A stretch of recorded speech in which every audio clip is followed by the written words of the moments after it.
This episode of Off My Shelf contains coarse language and adult conversation. Listener discretion is advised.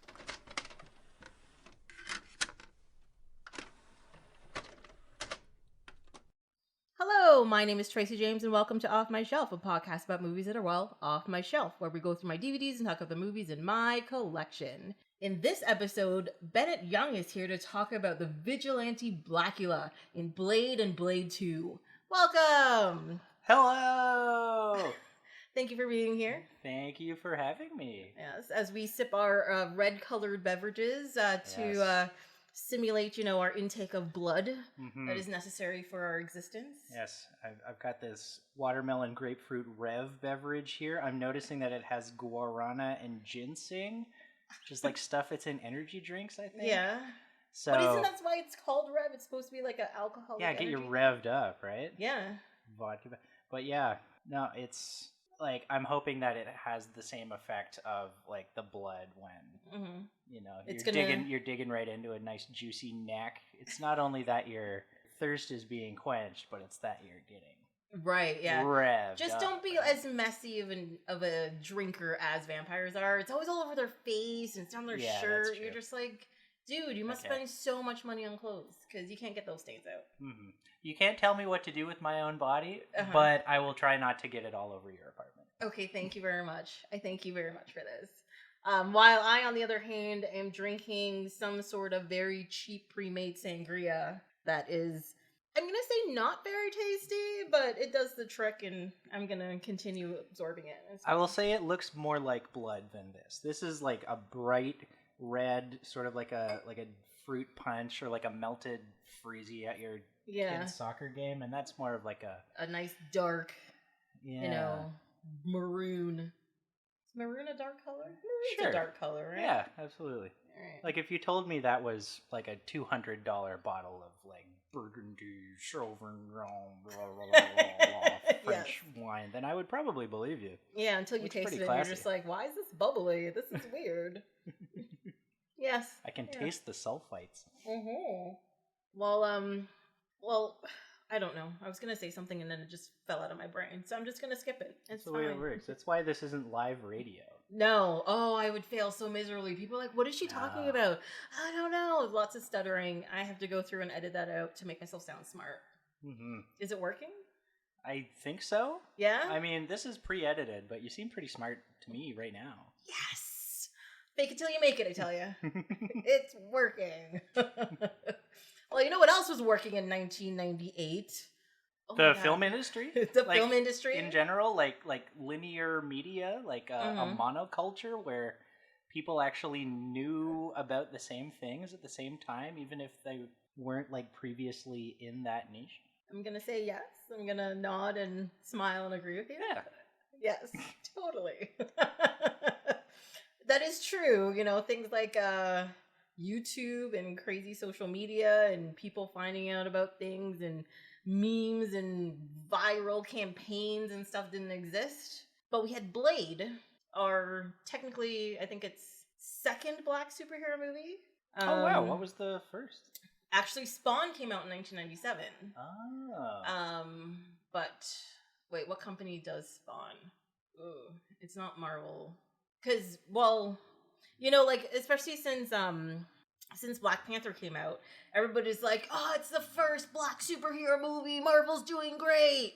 They all forgot about Blade, which pissed me off so much. I was like, what are you talking about?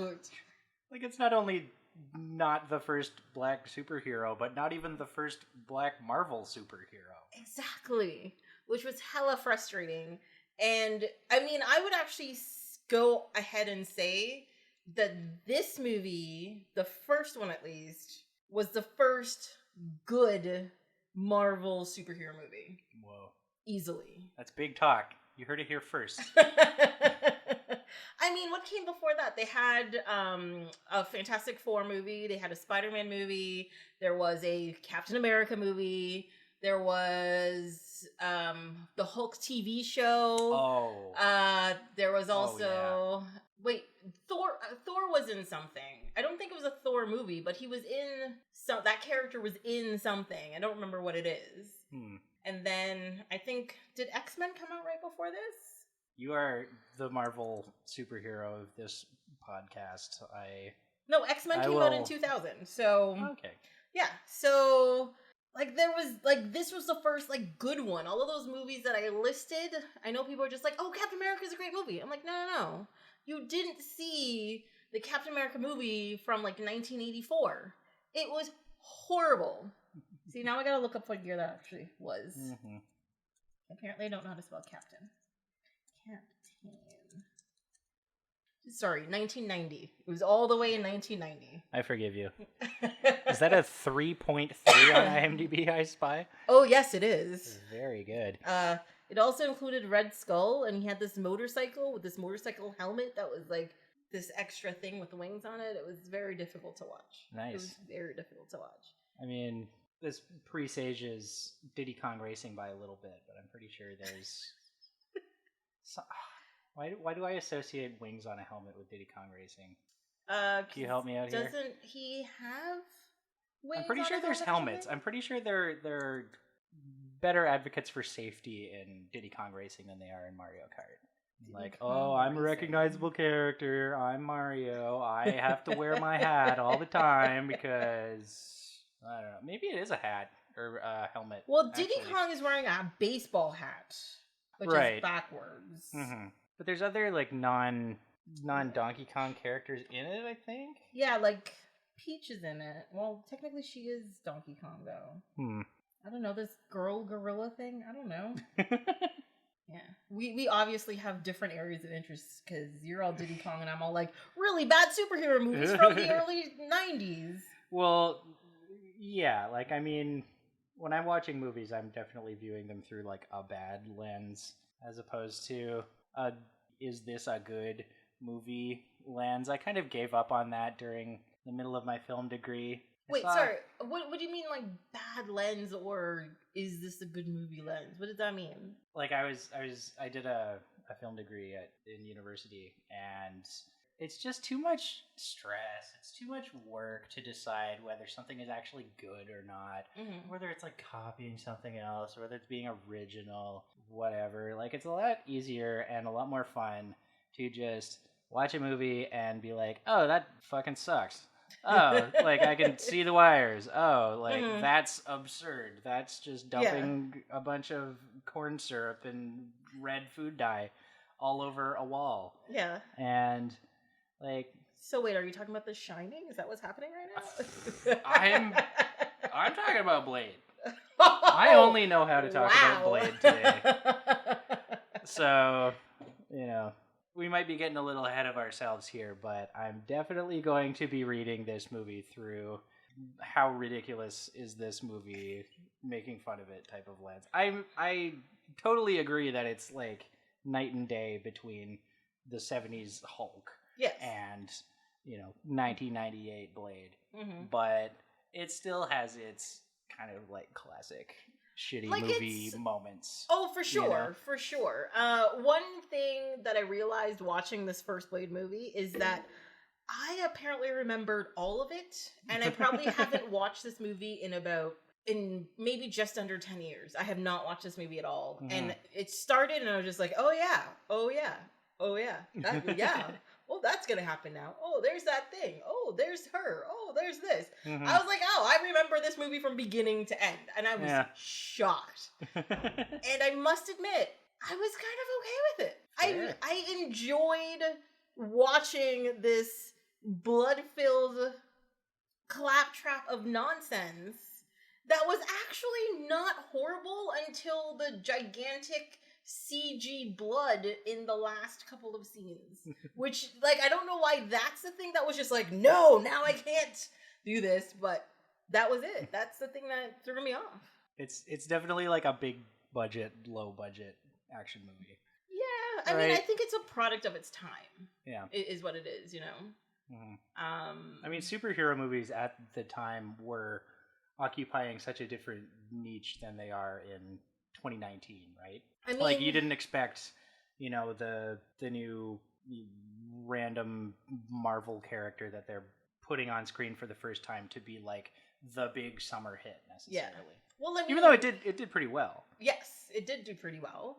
Well, because even like now, like when they did the first Guardians of the Galaxy movie, the Guardians of the Galaxy is an obscure title that nobody knew about until these movies came out, right? Well, not nobody. Of course, there's always going to be a group of people who know about something. That's why it exists. Fine. But it was super, super obscure. And, like, when I first heard about this, I'm like, what the shit are the Guardians of the Galaxy? Like, who the hell are these people? I had no idea. But I was just like, you know what? Marvel has done all of these movies so far that have been great. I'm going to go watch this. Yeah. Right? But the thing that turned around, like, superhero movies, first there was Batman, and which we extensively talked about on previous episodes. But then, of course, that got lost because it turned to crap. Right. And then nobody wanted to make superhero movies. And then, what was it? Sony was like, you know what? We'll buy Spider-Man. You know, Marvel, you're going under. We'll buy Spider-Man. They're like, do you want anything else? And they're like, fuck no. Leave me alone. We'll just take Spider-Man. Yeah, whatever. Then they wrote that into the ground. And then Marvel was just like, well, we got to make something. And then they did. And it was amazing. So now superheroes are viable, money-making things, which is fantastic. How totally dead of a self-inflicted gunshot was that, like, Sony executive who decided, like, nah, no one's gonna watch a movie about Iron Man. Well, no one knows who Thor is. Comic books aren't anything. Who cares? Well, I mean, tell you the truth, I think if they did sell, like, Sony did buy it, and Sony tried to make those movies, they would never be in the situation they are right now. No way. They would do exactly what they did to poor Tobey Maguire's Spider-Man. I don't care what anybody says. Tobey Maguire was a good Spider-Man, except emo Spider-Man. Tobey Maguire was a great Spider-Man. Had the best moves. He did. Best dance moves. He's a fan of pizza. We have that in common. You have that in common with a lot of people. But yeah, like I think they would have made like 2 movies, driven it into the ground, and it would have been done. Yeah. Are we? I guess we're so much the better for it. I think so. Yeah. I mean, I think Marvel went out of their way to make, like, quality films. Like, they weren't just like... Well, I think that's the difference between somebody who's out to make money and somebody who really loves the property, but also want to make money. You know? They're gonna know the key aspects of the characters. They're gonna know what's gonna appeal to their readers as well as bring new people in. They know how to put together an origin story because of that. Yeah. You know, and give, like, proper fan service as well as been like, we're not going to alienate all of these people, and just put it together in a nice, neat package. Yeah, I guess it's kind of a balancing act. Yeah, I mean, I would think so. As a non-comic booky person, it's kind of impossible to avoid at least seeing a few of these movies that have been coming out over the last, like, 10, 15 years now, I guess it's been going on. I think the first one came out in 2008. Yeah. So it's been 11 years? Jeez. Yeah. Holy smokes. It's been a while. If you count the Spider-Man ones, those were early 2002, I think? Yeah. Was the first Tobey Maguire one. Which is also surprising because within that time period, we've had 3 different Spider-Men and now 7 different movies for just Spider-Man, which I think is nuts. I saw this thing on the internet. It was like there's been 3 different Spider-Man 2 movies in the last like 10 years, 15 years. Which is absolutely crazy. Absolutely crazy. There's only one Spider-Man 2 in my book. Yeah, we stand our queen. Spider-Man 2 starring Tobey Maguire. So good. Like I don't understand why people hate on him. He did such a good job. Like, come on, guys. It will never be pizza time again. No, it will not. No. And it's so sad because of it. So, but before Spider-Man, there was a blacula who hunted other vampires in revenge for them killing his pregnant mother so he could be born. That's fair. Honestly, that's a pretty fucked up thing to do. I think so. Like, this is where the parallels between Harry Potter and Blade start, right? Okay. It's like the boy who lived. Right? That's pretty much what he is. His mother was killed. He was left with this mark of the enemy that made him more powerful than the enemy and made him the chosen one to track down the enemy. Yeah. And this is, like, Harry Potter 1 has already been released. The book, not the movie. When this movie comes out. Mm-hmm. So I gotta wonder, like, is Chris Columbus sitting there, reading a bunch of, spec scripts, and he comes across this, like, Harry Potter treatment, and he's like, hey, wait a minute. That movie Blade did so well, and this is just Blade. Without the blood? Without the blood. Without the Blade blood. Yeah. This is just Blade, but, like, white teenagers. I mean, I am not a Potterhead. I have never read any of the Harry Potter books. I should have, because I worked in a bookstore while they were being released. And I hate all of the children and the adults that came to buy them, because they were all rude and mean to me. And but then the movie came out, and I was just like, oh, at least I don't have to read the book. I can just go watch the movie. And then I hated the movie. Mm-hmm. So yeah, I never got into Harry Potter. This is the part of the show where I'm supposed to be like, but like, honestly, like if I was unaware of the franchise and just watched the first movie at least teenage to like adult age, I would be like, no, this is like a silly kids thing. That's the thing. It's not that it's a silly kids thing, because I love silly kids things. Like, I love animated movies. I love a lot of, like, cheesy kids shows and whatever. I'm okay with that. Mm-hmm. My problem with the Harry Potter movie, that first one, is that it's just a bad movie. Yes, that's also true. It's just a bad movie. Mm-hmm. So, but that is my opinion. Mm-hmm. As a bad movie head, that is the Harry Potter movie that I have watched by far the most. Really? Like... God.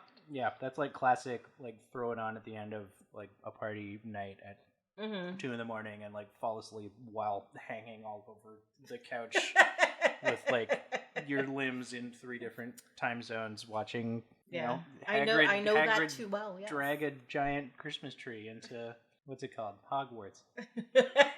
What's Weird. It called? What? Yeah, I'm totally a Potterhead, I guess. You're totally into all of the things. My thing is, though, is I've got quite a few friends who are Potterheads, so I know a little too much about the Harry Potter world than I would like to, but I'm kind of okay with it. So, because then I get all, like, I can get nerd cred in all of the areas that way. It works out. It's one of those, like, cultural touchstone franchises.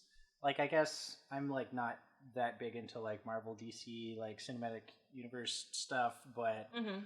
Like, you can't not be aware of it because you're immersed. It's just everywhere. Yeah, so I think you are to Harry Potter as I am to these Marvel movies. And that is fine. I find that acceptable. All right. But since I forced you into this Marvel world... wait, was this the first time you watched the Blade movies? This was the first time I've watched the Blade movies. So... Okay, so that means that... So I have to ask the question. Mm-hmm. I'm not talking to your film studies part of your brain or anything. I'm just talking to you as the person. Did you like them? Did you hate them? What did you think? They were very cool. Okay, they were great. Yeah. I resolved to... Okay, so, like, within the first, like, 10 minutes of the first one, I... had already recognized, okay, this is like a schlocky action movie. Mm-hmm. It's probably like technically good or whatever, but like, no, it's a goofy action movie. Yeah. So I'm going to rate it on like the goofy action movie triad, which is incoherence of the story. Okay. Not coherence, but incoherence. Like dopeness of the action. And that kind of includes like zaniness of the special effects. Okay. And the quality of like the quips. God, after the violence goes down, it's like, well, someone's having a bad hair day or whatever. Yes. Let me do that one again. What? Or like, someone's having a bad blade day. Whoa. Yeah. Or whatever. So, so based on these criteria, yes, both of these movies do hold up. Absolutely. Yeah. I must admit, like I was saying, I watched the first movie. It's exactly what I remembered, and I enjoyed all of it. And then the same thing with the second. Well, no, it's different with the second movie. Second movie, I forgot about. I'd say about 75% of it. but I still enjoyed it, but definitely not as much as the first movie. The first one was better. Yes. I will say that my viewing experiences between the first and the second were slightly different. Yes. Why was that? She says knowingly. So the first movie, I sort of resolved to do a few things after I saw what Blade was. Mm-hmm. After the first 10 minutes, I was like, okay, I'm going to watch this Blade movie. I'm going to, lie in my bed, watch it on my wall on my projector screen, and I'm going to watch Blade through, sober, like you'd watch a regular movie, and then I'm going to go outside and rip a fat blunt and watch Blade 2 stoned, because that seemed like the thing to do. Yeah, it seemed like the appropriate thing to do. Mm-hmm. I don't know. I'm not denying. I'm not disagreeing with you. So that was my course of action, and I made it through Blade. It was wonderful. It was excellent. We laughed. We cried. We learned, and we loved. Yeah. And so, and like, long story short, 10 minutes into Blade 2, I fell asleep. So I needed to watch it the next day, being today. Yes. Partially in your car, full disclosure. Yes. And partially in the apartment. And partially in the apartment before the taping of this so particular podcast. So it's nice and fresh in your brain now. Thank you for casting my procrastination in anything other than the negative light that it deserves. So, to be honest, I have been caught watching movies while my guest is showing up to record the episode. It's the same thing. It's fine. Yeah. All right. At least I can rely on precedent. Yeah. But to be fair to Blade 2, I'm sure Guillermo del Toro and the producers and Wesley Snipes did not intend for us to be watching this movie on a 2011 somewhat broken MacBook Pro in the front seat of someone's car on the way back from work. On the DVP. Mm-hmm. No. Guillermo del Toro had no intention of the DVP factoring into anyone's viewing experience of the second Blade movie. So I will say, maybe my experience wasn't quite... Maybe something was lost, In the overall, yeah. It's entirely possible that something was lost. Gotcha. That being said, broad strokes, there was cool action. Mm-hmm. There was different action. I found it kind of more, like, some of the action scenes were more comic booky almost, like in a kind of a Zack Snyder-y way. There would be, like, these cool kind of, like, swoop shots and, like, funky zooms, and I actually have a very specific comment about that, but I'm going to leave it till later. Okay. All right. But I mean, I think I got it. You think? Yeah. I the story isn't particularly deep or anything. No, that's fair to say. Yeah. And it's an action, like, I don't think we're necessarily meant to, like, sit there and, stroke our goatees and, parse over every single little cut of, like, crazy action movies like What, this. you don't want to talk about the Freudian nature of him wanting to shove sharp objects into his enemy? Yeah, no, I didn't have time to perform a, like, Jungian psychoanalysis of Blade 2 in your car on the way to your apartment. Well, I gotta say, I'm disappointed. I'm so sorry. I'm clearly never being invited back, so I guess I better make this one count. You gotta make it count. You gotta kill it. Okay, you gotta kill the rest of this then. All right? You got to. All right. Well, I guess we could just talk about the first Blade movie, and as we both said, we really liked the first Blade movie. It came out in 1998. And that was just after Spawn, just before X-Men, and in between, and way before the official, like, comic book movie takeover. And it I would say it kind of started that whole comic book engine going, because Spawn was horrible. And then a couple of years later, X-Men came out, and the first one wasn't that bad.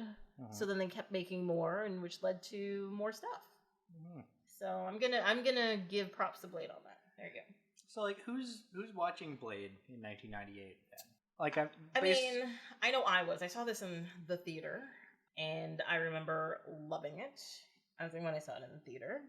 And it was one of those, like now, when people saw Black Panther and they were just like, oh my god, people like us are on screen.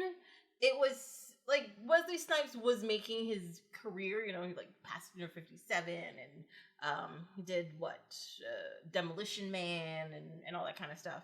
But it was one of those, like, what? Superhero? And he's black? And he's in a movie?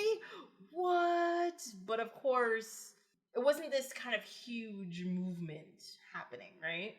And also it was just a bunch of nerds really seeing this, because the quote-unquote regular people weren't into this kind of thing. And a lot of people who were into horror saw it. I know that. Yeah.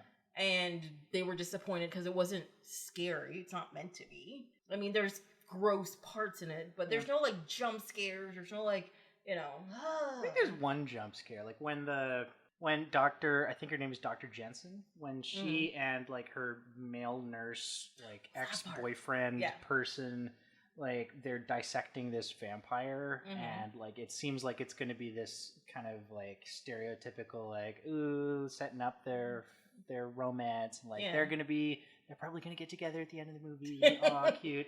And then the vampire just, like, totally murks the guy. Yes. And she gets bitten, and that's why she's invested in Blade's world. Yeah.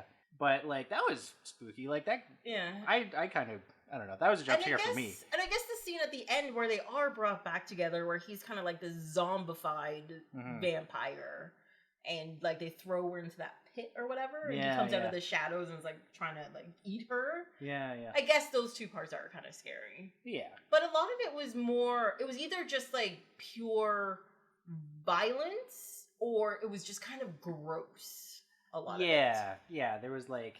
I don't even know if it counts as body horror when it's often not even really, like, a human body that the horror is taking place on. Yeah. And, like, you don't really see them, like, taking chunks out of humans or anything like that. There's, like, blood spurting everywhere, and, vampires getting burned alive, and, like, they kind of, like, burn, but then they kind of disappear, too. They dissipate into like, ashes? What's with that?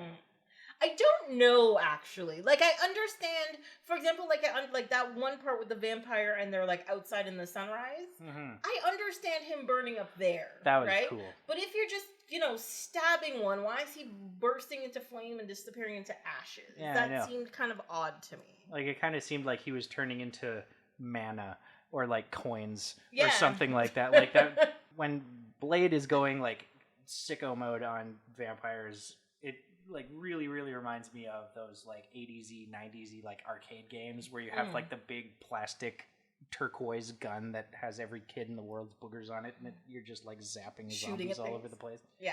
Like... And that's literally what he does. Like, he's just in there just killing everything in sight. Yeah. I must admit, though, like, that opening scene with, at the rave, when, the Blood Rave song comes on. Yes. I fucking love that song. That was dope. It's just so good. And this is where that song got famous from this movie. Yeah. And it was just, I remember the first time I heard it in a club, though, I got really nervous. And then I was okay with it. After that, it was just fine. Did you put on your sunglasses and, like, stand motionless? I did a lot of, like, looking over my shoulder just in case. Like, oh my God, are you sure? But no, everybody did the whole, like, full on hands in the air, waving him like you just don't care. Is that what you do? Something like that. Something like that? Okay. Absolutely. Yes. My favorite part of the opening rave scene was when the opening credits stop saying people's names and they just say, now. And then the opening credits continue and they continue to say people's names. Yeah. So there's two things there. First, it made me think that someone involved in the making of this movie was named Now for like half a second, which was just silly. Yeah. But like, what a weird way to say present day. Like, not even that it's like in the present, timeline. But no, it's happening right now. No, now. Yeah. You're sitting down. This is what's going on. You're lying in bed, thinking about ordering pizza, watching some movie from 20 years ago, and you could be at a cool vampire rave where you're going to get eaten or some shit, turned into some superhero, fight Wesley Snipes, just meet Wesley Snipes. Yeah. Like, I mean, he could save your life. There's that part too. Yeah. Yeah. That's true. Save that one guy. That's true. That's about it. Yeah. He is kind of like all about saving people. He is. And like I don't know, how many people does he save? He saves Dr. Jensen. And he saves that guy at the rave. He saves Dr. Jensen. And he technically saves the world because that La Magra was supposed to turn everybody in the world into vampires. That's right. Yeah. Which also didn't make any sense because, like, brought up in the movie, like, if the whole world is vampires, what is there to feed on? No, there's that whole thing. If everybody is super, then no one is. Oh, yeah. God, such a good movie. All right. And one other thing about that blood rave scene that frustrated me actually through this movie and the second movie is that vampire women seem to wear a surprising amount of white, and then they get covered in blood regularly. And I'm like, that just seems like bad fashion choices. Like, that it's gonna happen. Like, you're a vampire, you're an adult, you're responsible. It's like wearing your nice like white, button up to the Italian restaurant, right? Like, that's just foolish. Common sense stuff. You're kind of asking for it, right? You are, yeah. And that's exactly it. I mean, like, you go into this rave, half the people have on like a white shirt or a white jacket. I think one person is actually wearing white from head to toe. Yeah. Then the blood rave happens, and then they're just covered in blood, and I'm like, so what did we learn? Get more Tide sticks. Yeah. I was thinking that it was like the brightest rave in the world. Surprisingly. Until the sprinklers went off. Yes. It was like, this is a bright and tight party. This is the middle of the day. This is unlike any rave that I've even heard of. Why can we see what's going on so easily? That just seems odd, Like, I understand if they had like strobe lights and you can only see when the strobe goes off. That would make sense. Yeah. But you're like, no, I can see all of the things. It's very odd. My other favorite thing about the rave scene is the fact that written on the wall of the club is like, it's like written in blood is the word blood. That's maybe my favorite thing of the entire movie. The entire franchise. Is that like is that would you consider that to be meta? Like, because it's blood written in blood? That's just nothing. It's just the word blood written in blood in this movie where there's a lot of blood. For absolutely no, because isn't that behind like the really stupid vampire DJ? Yeah, I think I never saw like the full word. I just kind of like caught it in like reverse shots. It's like BLO. Oh, where is it? What? Oh, yeah, blood. Right, cool. Nicely done. Yes. Art director, whoever the art director is. Yeah, they're not really like, this movie's not about subtleties, people. It's not about subtleties at all. It's very in your face. Like, here's the things. Take it for what it is. Done. I appreciate the hustle, nonetheless. Speaking about the music. So one thing I didn't understand, like, it's not that I didn't understand, I guess it's just like a 90s, early 2000s thing, I don't know. But why is it that, like, all of these, like, including, like, the Matrix and stuff, as soon as you get into, like, dark and, like, mysterious and reclusive and mysterious, it's techno and drum and bass and that same kind of like music. You're just like, but why? Why does that make you cool? I don't know. Like, I feel like it's a holdover from a lot of those like cyberpunk movies like the early 90s. Like there was, what's that one with Angelina Jolie? Oh, Hackers. Oh yeah, that's no, that totally. Well, yeah, that's nothing but goofy techno music while they're like typing away and hacking because they're hackers. And they yell about their specs about their computer. That is the lamest thing ever. Yes, absolutely. It's still in that time period where people don't know how computers or how to visualize computers in a film. Yeah.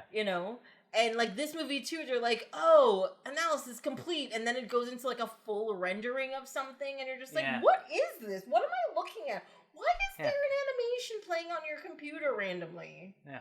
It made no sense. One of the mean, bully vampires at one point says to, young, sexy Deacon Frost vampire, is like, oh, you'll never translate the sacred texts. You'll never translate the hieroglyphics. It's never been done in 1,000 years. And then he just plugs it into a computer, and then it's then it's done. Yeah, it's done in 10 seconds. But what's funny about that? So then Blade gets piece of this vampire Bible, takes it back to Whistler, and Whistler's like, "Oh, this is this thing." You're like, so people can just read it. People can just read it then. Maybe Whistler is a supercomputer. Oh. This is a sidebar. Whistler is Christopherson, right? Yes. Okay, cool. I have this real problem with not even attempting to learn characters' names if I recognize the actor. Well, that's so Blade and Whistler are literally the only two characters that I know, I remember. Then it's Stephen Dorff, and then Lamagra. That's all I remember. Those are the four names I remember from the whole movie. I had to, full disclosure, look up Dr. Jensen. I was just calling her, doctor. Yeah. In my mind. Mm-hmm. And I, looked her up afterwards, actually, because I didn't recognize that actress. And, she's kind of not been in a lot. No, she was in, a bunch of TV shows, I think. Okay. It was, wasn't it? Yeah, because I looked her up as well, actually. And I also looked up the chick that played her mother. Because I'm like, she is in so much stuff, and she does not age. Yeah. I was shocked she was in this movie because I thought she was super young. Yeah. But when I say young, I mean I thought she was 20, 25 or something now. Yeah. Obviously she can't be. She's probably 45 or 50. Yeah. And oh my god, she looks the same. Yeah. Which is nuts.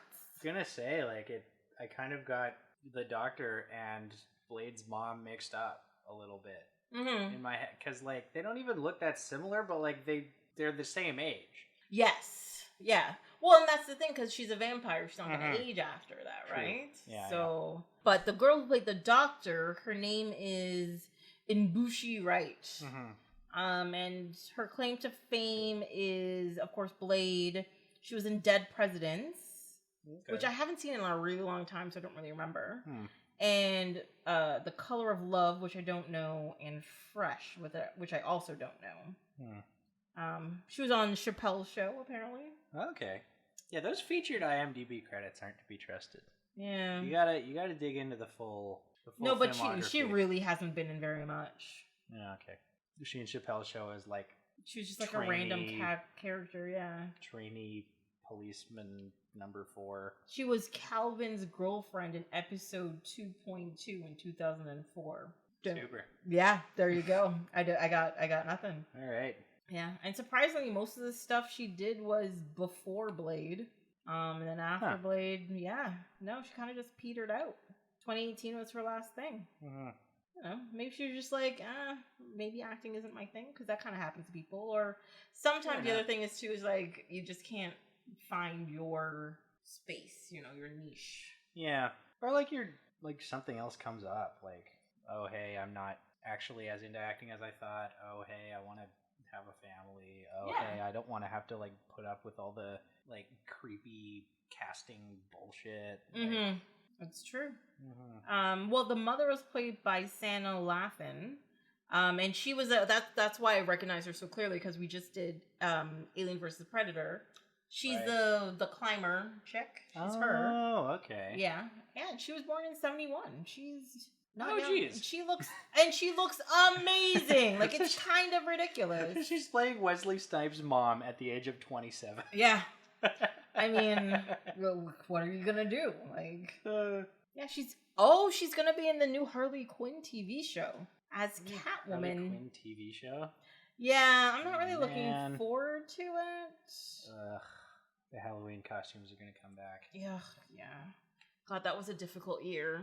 Because it was a shitty movie and everybody had to remind me of it. Mm-hmm. Like, I was just like, what are you doing? This is not helping in any way. Like, why are you ruining my life? Not because there's a new thing. We don't all have to do it. Exactly. Actually, that year, one of my favorite things, I went to Fan Expo, and there was like, you could throw a rock and hit a Joker or a Harley Quinn somewhere. Yeah. And then somebody showed up as the Sorceress from He-Man. And I was like, what the fuck?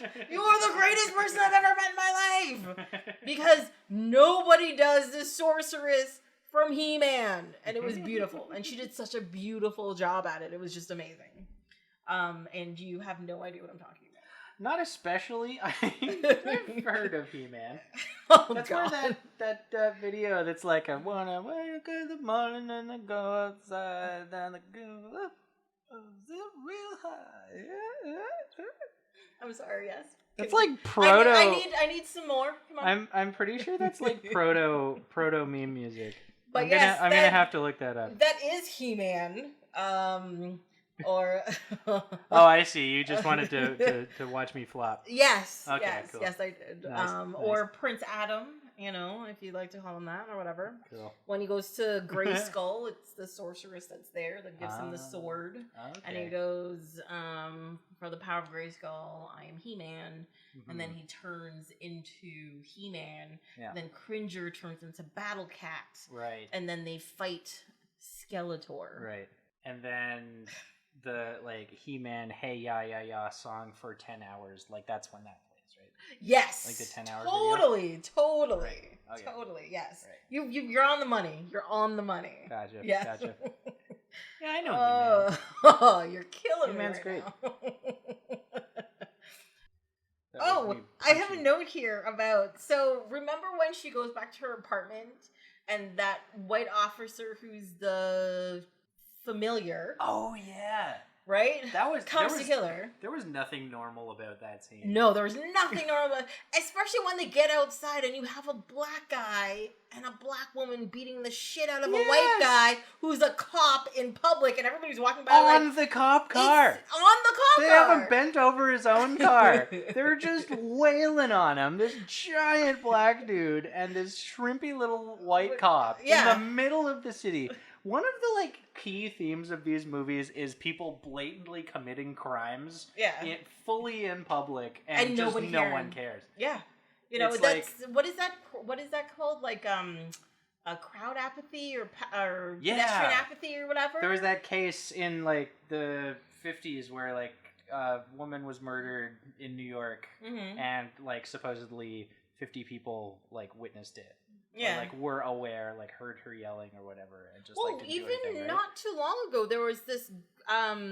So this person there was a person being mugged, and this homeless guy went to go save them, and the mugger stabbed him, and the person ran away because they're like, oh, it was a woman, I think, who was being mugged, and she when the guy intervened, she ran away because that's what you do.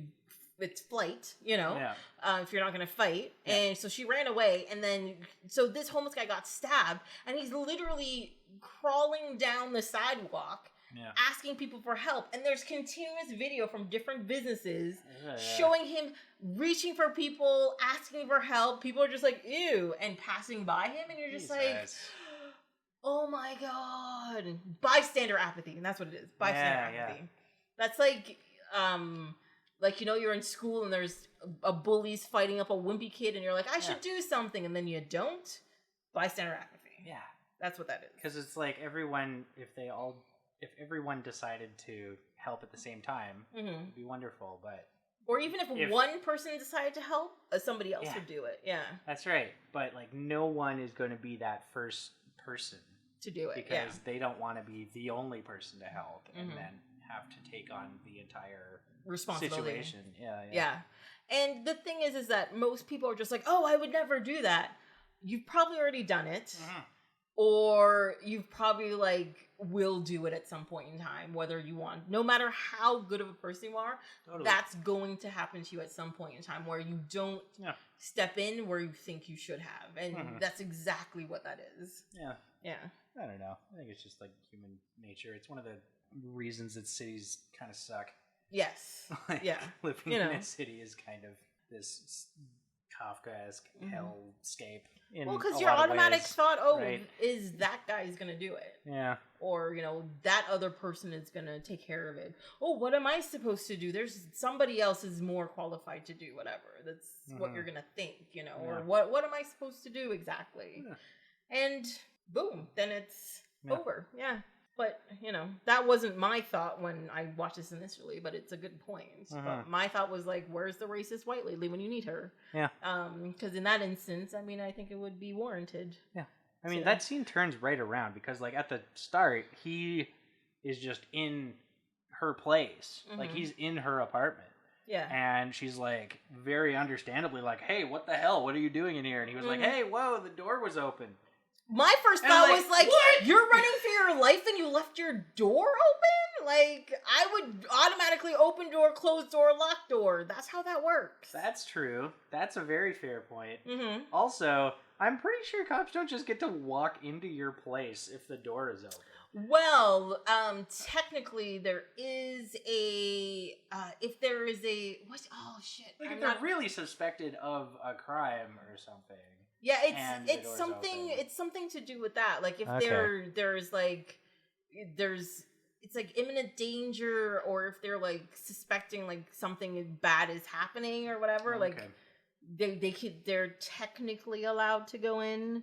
But yeah, that's it.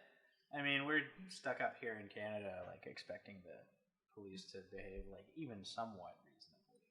Yeah, we're lucky to have that false hope. Yeah, that's it. It's we get to have this nice false sense of security up in Canada, and slight superiority over the U.S. But absolutely. At least we're not getting shot in the back of the head while we're running away.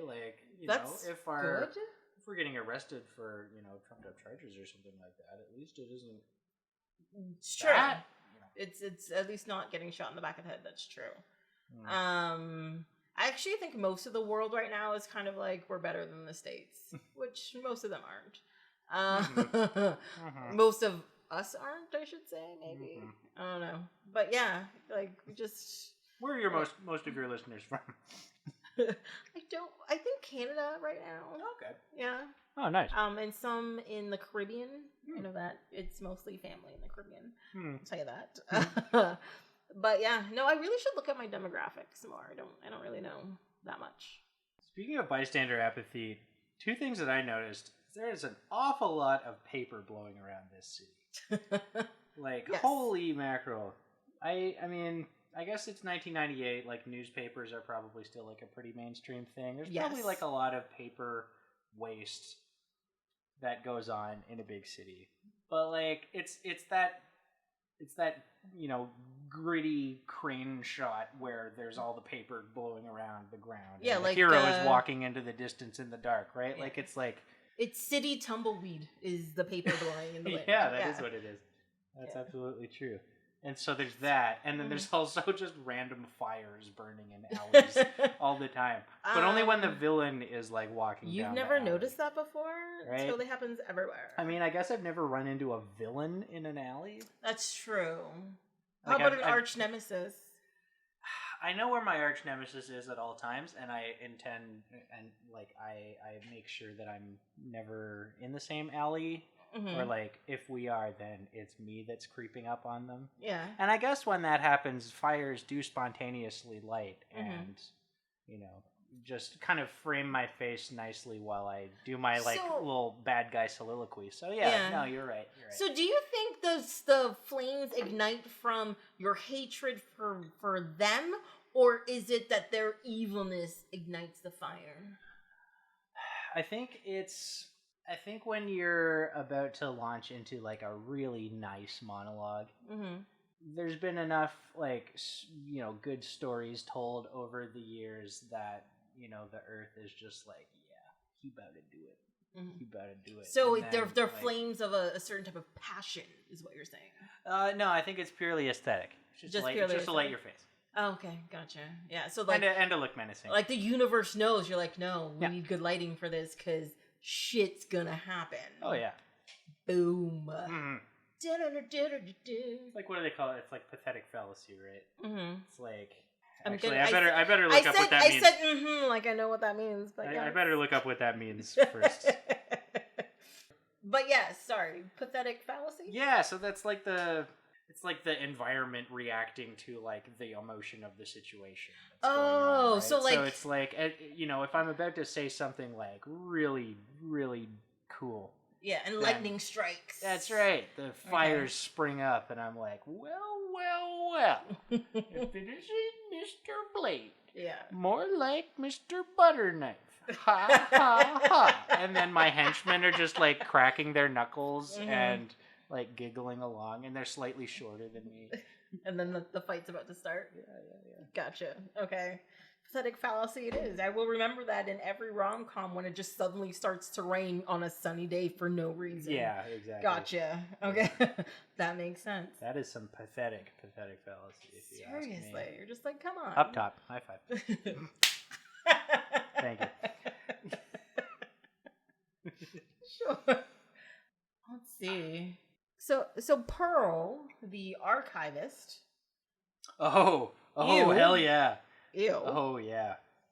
Like that's like I knew going into watching both of these that the second one was directed by like Guillermo del Toro. I actually didn't know that until I started watching it, and like his name came up and I was like, what? Yeah, right? Yeah. But like I expected the coolest creature creepy crawly thing to be in the one that he directed.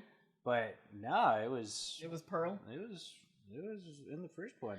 So the thing about watching it on the DVD, the first DVD I have is called the New Line Platinum Series version, and it has a whole bunch of little featurettes on it. Oh yeah. And so they talk about this Pearl thing, which was apparently crazy heavy. They had to load it on like the back of a flatbed and all that kind of stuff. And it was apparently $8,000 worth of latex put into it. And it took like 5 people to operate, which I was just like, excuse me? It could have been like a layer of latex on the outside and like paper mache on the inside. Well, that's the thing that I think makes it look as gross and real and cool as it does, because they didn't do that. Yeah. Right? Because what they did was, so the head of Pearl was of course like a real person that got loaded up underneath it, and like their head comes out of a hole and then they get like fixed into it or whatever. But then apparently the 2 arms were controlled by 2 different people. Oh, okay. And like, you know how the chest, when it's like undulating from like being burned and stuff, was like 3 people under there like throbbing doing like a thing. Yeah. And I was like, oh my god, that's crazy. And it was probably one of the most expensive things they did in the movie was for like those 2 scenes. Well, it was effective. Like, it was really very effective. That makes me think of like the Swedish Chef on the Muppets. No, he's the only Muppet with hands. And it's like, someone's controlling the hands and then someone else is controlling the head. No, isn't it like one person's controlling the head and one hand and another person's controlling the other hand? Isn't that what it is? Oh, geez, maybe.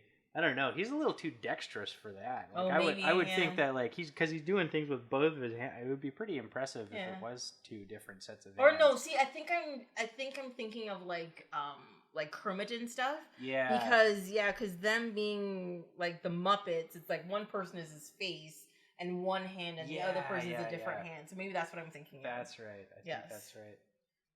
I mean, I think it's all kind of crazy. I don't know. I would actually think I would never want to see any of that filmed because it would ruin some of the magic for me. Yeah. Yeah, you see like behind the scenes shots of, Jim Henson Frank Oz and all those people like reaching up and there's like a screen down here that they're looking at. And, and like the camera is like a solid 6-7 feet in the air because that's where the actual set is because it's like people standing up and it's I don't know. Seems less cool when you see it that way. It's like learning how to do magic. You're like, no, the illusion is the fun part. When you learn what's behind it, you're just like, meh. All right, that's lame, guys. I just want to believe that Kermit is like his own, living entity that just happens to have wires coming off of both hands. It happens to the best of us sometimes. Wires just come out. You can't control it. You see his whole body when he's playing the banjo in the Rainbow Connection. It's true. So explain that, atheists. He's real, I tell you. Checkmate, liberals. You fools. But don't you understand? A pig and a frog can have love. God. Oh. Yeah, I'm not taking it back. It's true. I'm sorry, that was unnecessarily crude. That's like, what is it? What's long and green and smells like Miss Piggy? Oh, God. Kermit the Frog's finger? Okay. You're welcome? Really telegraphed that one. Yeah, I'm sorry. I should retell that joke at some like random part somewhere. Just like, 1 second, here's the joke, and then you'll find it funny. Because Anyways. Oh man. I'm good. All I thought about what's that guy's name? Sorry? Which one? The big fat dude? Pearl. Yeah, so all I thought when I saw Pearl for the first time was like, I'll wash myself with a rag on a stick. Ooh. Oh my God, I didn't, but yeah, okay, yes, that makes perfect sense. My goodness. And then the reporters cheer. It's like the best character on The Simpsons is crowds. Crowds? Because they'll just like say "yay" and applaud at or what about the children? Worst moments. Yeah, exactly. That's also like It's just so delightful when there's like a round of applause at someone washing themselves with a rag on a stick. I mean, technically our society does that. We watch shows like 600 Pound, My 600 Pound Life and all that kind of thing. And it's just, ugh. There was this one British show. What was it called? So one thing I hated and liked about it is that what they did was they switched some person who's extremely skinny and some person who's extremely fat, who both have extremely bad diets, right? And what they do is they switch each other's diets. So the fat person eats what the skinny person eats, and the skinny person eats what the fat person eats. Yeah. So, like, they'd have things like, I remember one episode where a guy would eat, he was technically getting his calories because he'd eat, a chocolate bar a meal, pretty much, and then drink wine for dinner. That's pretty much what his day was. Wow. And then the fat guy was, for breakfast, it was, a rash of bacon, 12 eggs, and a loaf of bread, and blah, blah, blah. And they'd give it to, the big guy, and, the skinny guy, and he'd be like, eat this. And he'd take, one bite, and he's like, I'm full. Like, no. Uh-huh. You have to eat this. And the fat guy would eat, the chocolate bar, and it's just like, is that it? They're like, yeah, that's all you eat for the next, 8 hours. And he'd be like, what the fuck? You're on television. We get to torture you however we desire. Yeah. And actually the thing I liked about it was the fact that they showed that you can be skinny and have a really bad diet and be sick and horrible and unwell, as well as being on the other spectrum where people are like, of course this person is sick and unwell because they're super obese. Yeah. I'm like, no, there's other people hiding it as well, right? And then, of course, the whole show is about getting healthy and how to improve your diet and what you should really eat and blah, blah, blah. Well, only the third act was about that. The first two acts are about making fun of people whose bodies are different. Yeah, and kind of torturing them. Yeah. Because they deserve it. Because they're bad. Just they're bad people. They're bad people. The funniest thing was always, it wasn't even the skinny person looking at what the fat person ate. It was always the fat person just eating this tiny amount of food. Yeah. The skinny person ate. I was like, what else is there to eat? I'm like, no, that's it. Nope, that's all you're getting. That's it. And you're just like, oh. That's also similarly unhealthy, like radically changing your diet. Like you're making fun of people who have unhealthy diets. Yes. And, to make them better, you're giving them an unhealthy diet of radical overnight change. Yeah. Like, that's not right. And the other thing is especially with the bigger person, they always had a person who was an enabler because they were usually too big to walk anywhere, get out of bed or whatever. So there was somebody who's always bringing them all of this food. And it was all about like, no, you're killing them. I know you love them, whatever, but you're killing them. This is what you're doing. This is how to make it better, blah, blah, blah, blah. And like, this is what you're doing. This is what I want you to do. Exactly. Yeah, yes.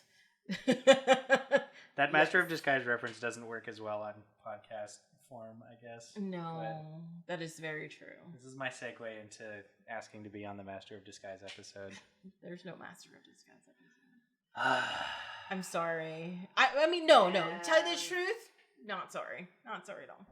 I'm okay with that. Yeah. Yes. That's fair, I guess. Yeah, there are some lines I won't cross, and that's one of them. Understandable. Yeah. Mind you, you will judge me on some of the movies that I own. That is 100%. I doubt that very highly. What? There's like Cheech and Chong in there and stuff. Cheech and Chong are classics. Really? Get out of town. They invented stoner humor. They did. They made it. There's no Seth Rogen without Cheech and Chong. That is so true. And I do enjoy some of those Seth Rogen movies. I really do. It's kind of horrible. Okay, so then don't judge me on Cheech and Chong. I won't. Never. How about Pauly Shore is Dead? Oh, no, that's a good one. Yeah. Pauly Shore is good. Pauly Shore has the right attitude toward Hollywood. No, but Pauly Shore is... Have you seen Pauly Shore is Dead? It's him going around and talking to people about how he's dead, right? And like it's the joke is that no one knows who he is. No, the joke is that he's dead, and then people think he's dead. Yeah. They go to a bunch of celebrities, and they say all these good things about him, and then they find out he's alive, and they're just like, that guy's a fucking asshole. It's that kind of thing. So yeah, so there's that. You can judge me on that one. I don't know what else can you judge me on. Jeez, yeah, I didn't rifle through the famous shelf. I mean, nearly as closely as I should have. There's a lot in there. There really is a lot in there. It's a big shelf. It's actually several shelves. Sorry, spoiler. A little inside baseball for the listeners. I know. Things are coming up, I tell you. I will also say that you have your X-Files seasons sorted 2, 3, 1. Sorry, what? Nope, that's wrong. No, that's just not correct. No. The 4 looks like a 1 from here. Oh no. Oh, that's a 4. Okay. Trust me, if it was reversed, I'd probably have a conniption and get up and change it right now. This is quality content. This is making it into the podcast. Oh, totally. Yes.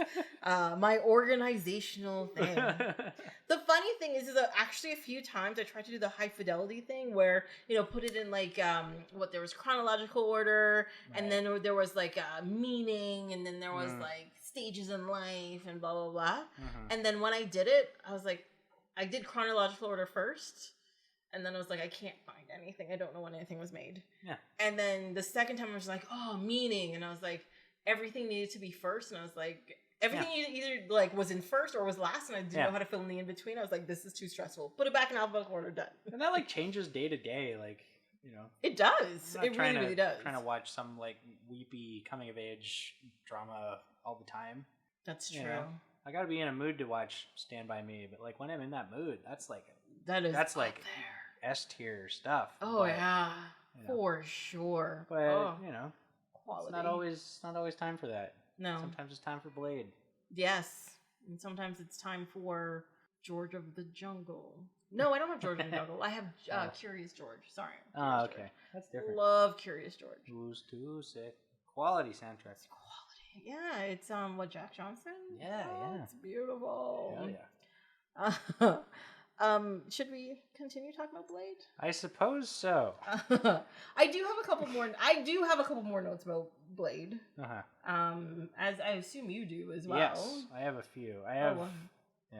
Go ahead. I mean, this is kind of a throwaway thing, but it did distract me and prevented me from focusing on the movie whatsoever. There's this one musical theme in the movie that like it doesn't even sound like like a musical theme from Harry Potter. It just is a musical theme from Harry Potter. What? It's like and this is gonna fall on deaf ears, but maybe some listeners can relate. It's like the da da da da da da da. Like that. That's like the shit's getting serious. Like the kind of like sinister suspense music throughout Blade. So that means Harry Potter stole it from Blade. Well, right? It did apparently. Oh, jeez, yeah. And like, who did the Harry Potter music? Was it like is someone super famous? I don't know. Was it John Williams? Was it Hans Zimmer? Okay, so let's see. Who did the music for? Since I'm on Blade right now, who did the music for Blade? Let's look at that first. What if it's the same? Oh my god, it might be. You never know. Maybe we're just the first. Maybe I am the first person ever to have seen Blade and Harry Potter. So it's. Yes. Do you think it's possible? Maybe. I mean, I know I have, so I'm gonna say no, but sure, let's go with it. We're good with it. So it says here, music by Mark Isham, right? All right. Well, I guess I could just click on him. Let's see what else he's done. Do we see? Oh, that's a hell of a headshot. Black Dahlia, The Lucky One, 8 Below. Quality. Blade is his first credit on IMDb.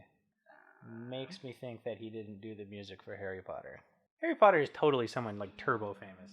Like I think it might be John Williams. It's one of those, like a composer that people have heard of. Meaning that it's either Hans Zimmer or John Williams. I'm sorry, what is in the Sorcerer's Stone? Sure. Like I think they were all the same. That's a very upsetting ad you have on your IMDb right now. It's for something called Midsummer, and it's a woman's crying face. Yeah. I don't know what that is. I heard about that, actually. Jordan Peele said it was really good. It is John Williams that did the music for it, so... No, maybe... Eat shit, John Williams. You're ripping off my boy Mark. Seriously. Brutal. So, I did not get those music cues. I guess I don't know Harry Potter enough to pick up on it or whatever. So... Maybe when we get to the H's and we get to Harry Potter, I might be like, oh my god, he was so right. Oh, wow, it's that musical cue from Blade. John Williams is a big piece of shit. God, man. Just because you were around 30 years before doesn't mean you're still good. Are you willing to come out right now and like put a line in the sand and call this podcast an anti-John Williams podcast? No. He's done some great things. All right, fair enough. We're not at the H section yet. No, and I also haven't heard bad things about him yet. I put yet at the end of everything now, so it's fine. You kind of have to. You have to, because all of a sudden, shockingly, you're just like, oh my god, and horrible things. Oh, wow. That would be a big one, I think. Oh, yeah. Like if John Williams got canceled. Yeah, because he has touched so many big films that are out there. Like, I know George Lucas tried his best to ruin Star Wars, but that would also help with the ruining of Star Wars. Absolutely. What else did you? Indiana Jones and E.T. E.T. Didn't he do Superman as well, or was that somebody else? Maybe. Probably. I don't know. He did a bunch of stuff. That's the key to all of it. Like, Harry Potter, apparently. Yeah. That's also like what's the guy who did the Simpsons theme and all of the... Danny Elfman. Oh, that would kill me. That would kill me. I love his stuff. I think he did the Rugrats theme song, too. He did. He also did Men in Black. He did all of the Tim Burton movie. Or most of the Tim Burton movies, I think. Because he didn't do Batman, the first Batman movie, because that was Prince. Right. And I think there's another one he didn't do as well. And I want to say he did Cat in the Hat. Think so? In which case, Hero. I mean, I wouldn't be surprised, to tell you the truth. Also, that movie is horrible, and I feel sorry for him. Do you have it? Is it on the shelf? No, definitely not. As I said, there are certain lines I do not cross. This is part of that line. Fair. No, David Newman did music for Cat in the Hat. Wonder if he's related to Randy Newman. Oh my god, imagine. I'm just going to click on his name and see if I can find out. He is son of Oscar-winning composer Alfred Newman. It doesn't say anything about Randy Newman in here. Rats. He is also brother to Thomas Newman and cousin to Randy Newman. Hey! There you go. Very good. There you go. Not bad. They're all composers. He's also got another cousin called Joey Newman, who's also a composer. And is also nephew to Emil Newman and Lionel Newman, who are also composers. What's Newman's first name on Seinfeld? Does he even have one? Don't do that. I don't. Why are you breaking me? Why are you like this? Jeez. I want to draw a direct line between Seinfeld and Cat in the Hat right now. Like 6 degrees of separation? Let's see. Yeah, the two smartest comedies of our generation. They deserve to have this link. Yeah, Wayne Knight Newman is only listed as Newman. Nice. That's good. I guess I'm not really trying to insinuate that Randy and David Newman are related to the fictional character Newman on Seinfeld. Haha! Newman does not have a first name. Oh, interesting.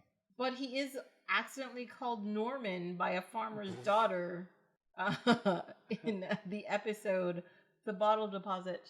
And the funny thing is I know exactly what episode that is. There you have it. By the title. You're welcome.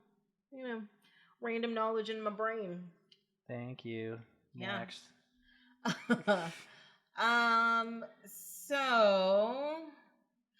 I have to make one note about this movie. Of course.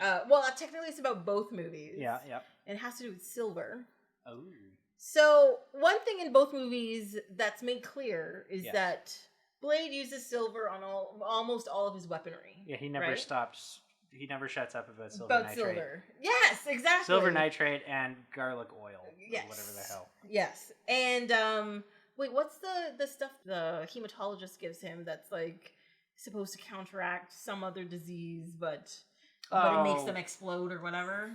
It's like an acronym, right? It's like EAETFA. Yeah, something like that. I don't know. That makes them explode in the grossest way possible, and it's hilarious. All the hematologists out there are going to be like, oh my god, it's obviously this. You're so stupid. Duh.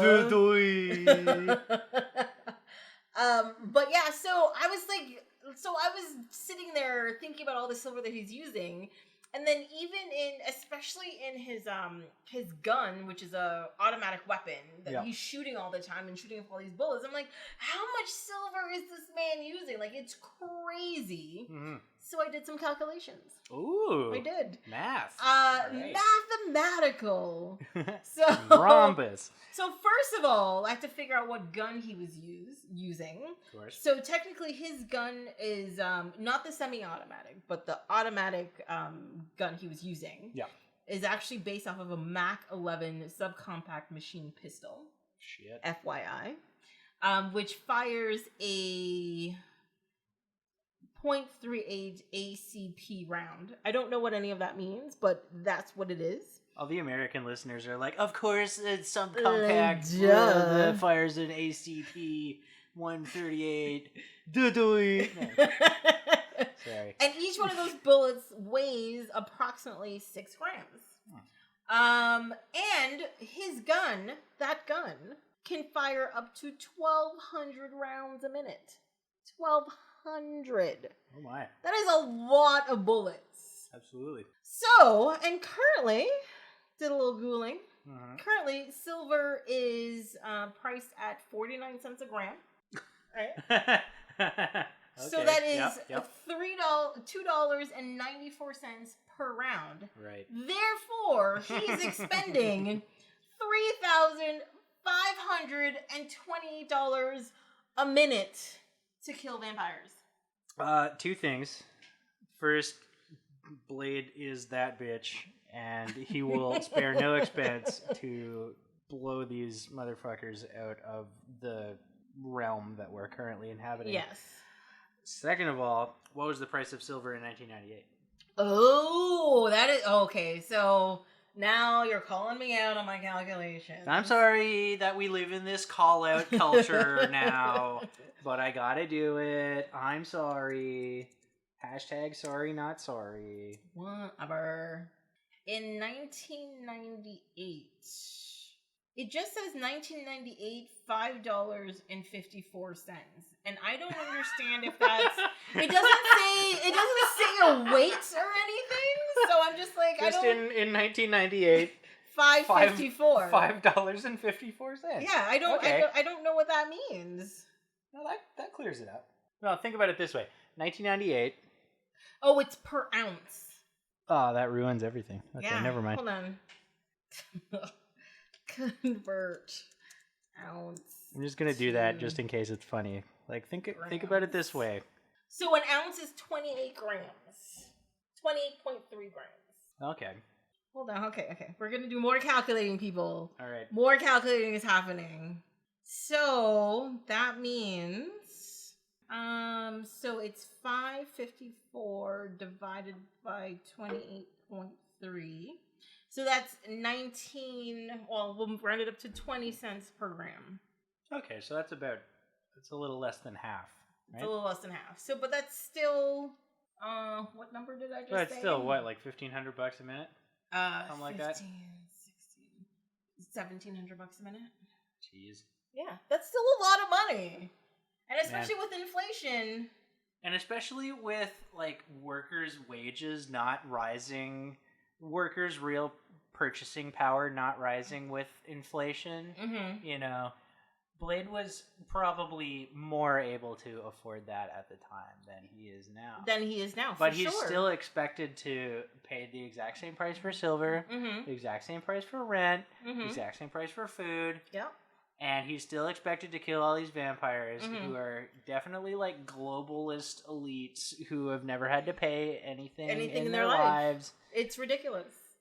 This is why people in our society are oppressed. That's right. Okay? This is what this comes to. That's why the vampires will take over and no blacula vigilante will be able to save us.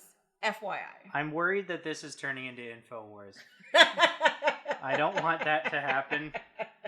I care too much about you to see you go down that road. Although I hear selling bunk dick pills is pretty lucrative business. Yes, it's apparently like a $600 million a year business or something. It's something ridiculous. Wow, what a perfect segue into an ad break. Why don't we listen to this lovely ad for dick pills? Dick pills, they make your dick big, I swear. Dick pills. And we're back. So yeah, I think we can move on to Blade 2 and discuss that. I guess so. But before we do, FYI, LL Cool J originally wanted to play Blade, by the way. I saw that. That's crazy. Dude, were there any other, like... And also, at the same time, they were trying to develop a Black Panther movie, and Wesley Snipes was originally supposed to play Black Panther. Oh, damn. Boom! Tidbits of information. Wakanda forever. Boom. Yes. So, there you go. We would have been living in Wakanda at this point. We would have been Wakandanites. Wakandian? Wakandian. I think Wakandian. We all would have been Wakandian in 2019. Yeah, and if I think Wesley we would have been Snipes okay with played it. Black Panther in 1998. And it would have been amazing. Is that fair to say? I think so. I thoroughly think so. Nice. I think we would have been better for it.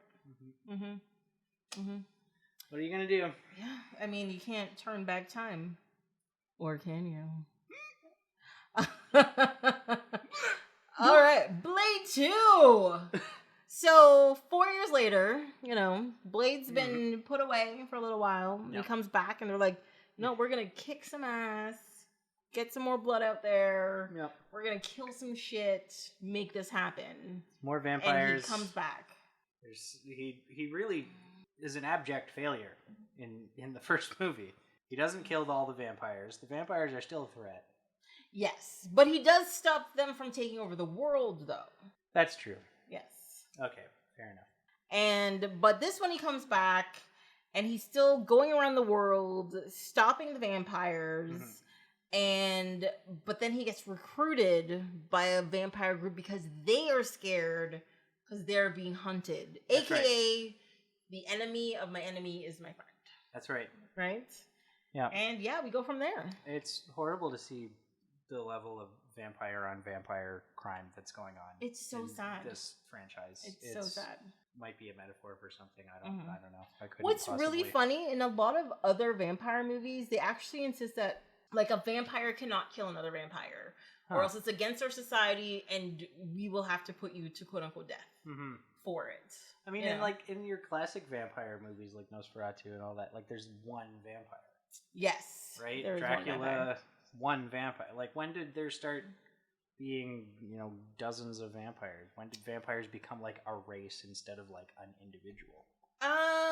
That is a good question. Well, I mean, even in, like, Bram Stoker's Dracula, which is also great because Gary Oldman is great. Yes. Even he was living in his castle and was kind of secluded, but he wasn't the only vampire. He had turned quite a few other people. Right. But, like, Nosferatu, there was... When did Interview with the Vampire come out? Because that one was, like... Ooh. Vampires were a bunch of... That was when vampires became hot.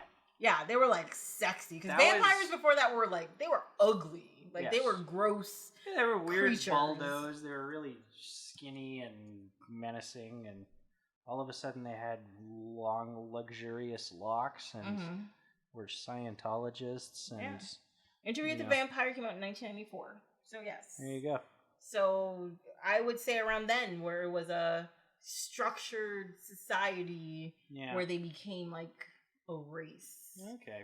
And that got built into, like, Underworld as well. That came not too long after that stuff. Or after Blade and things. Because that came out in, what, 2005?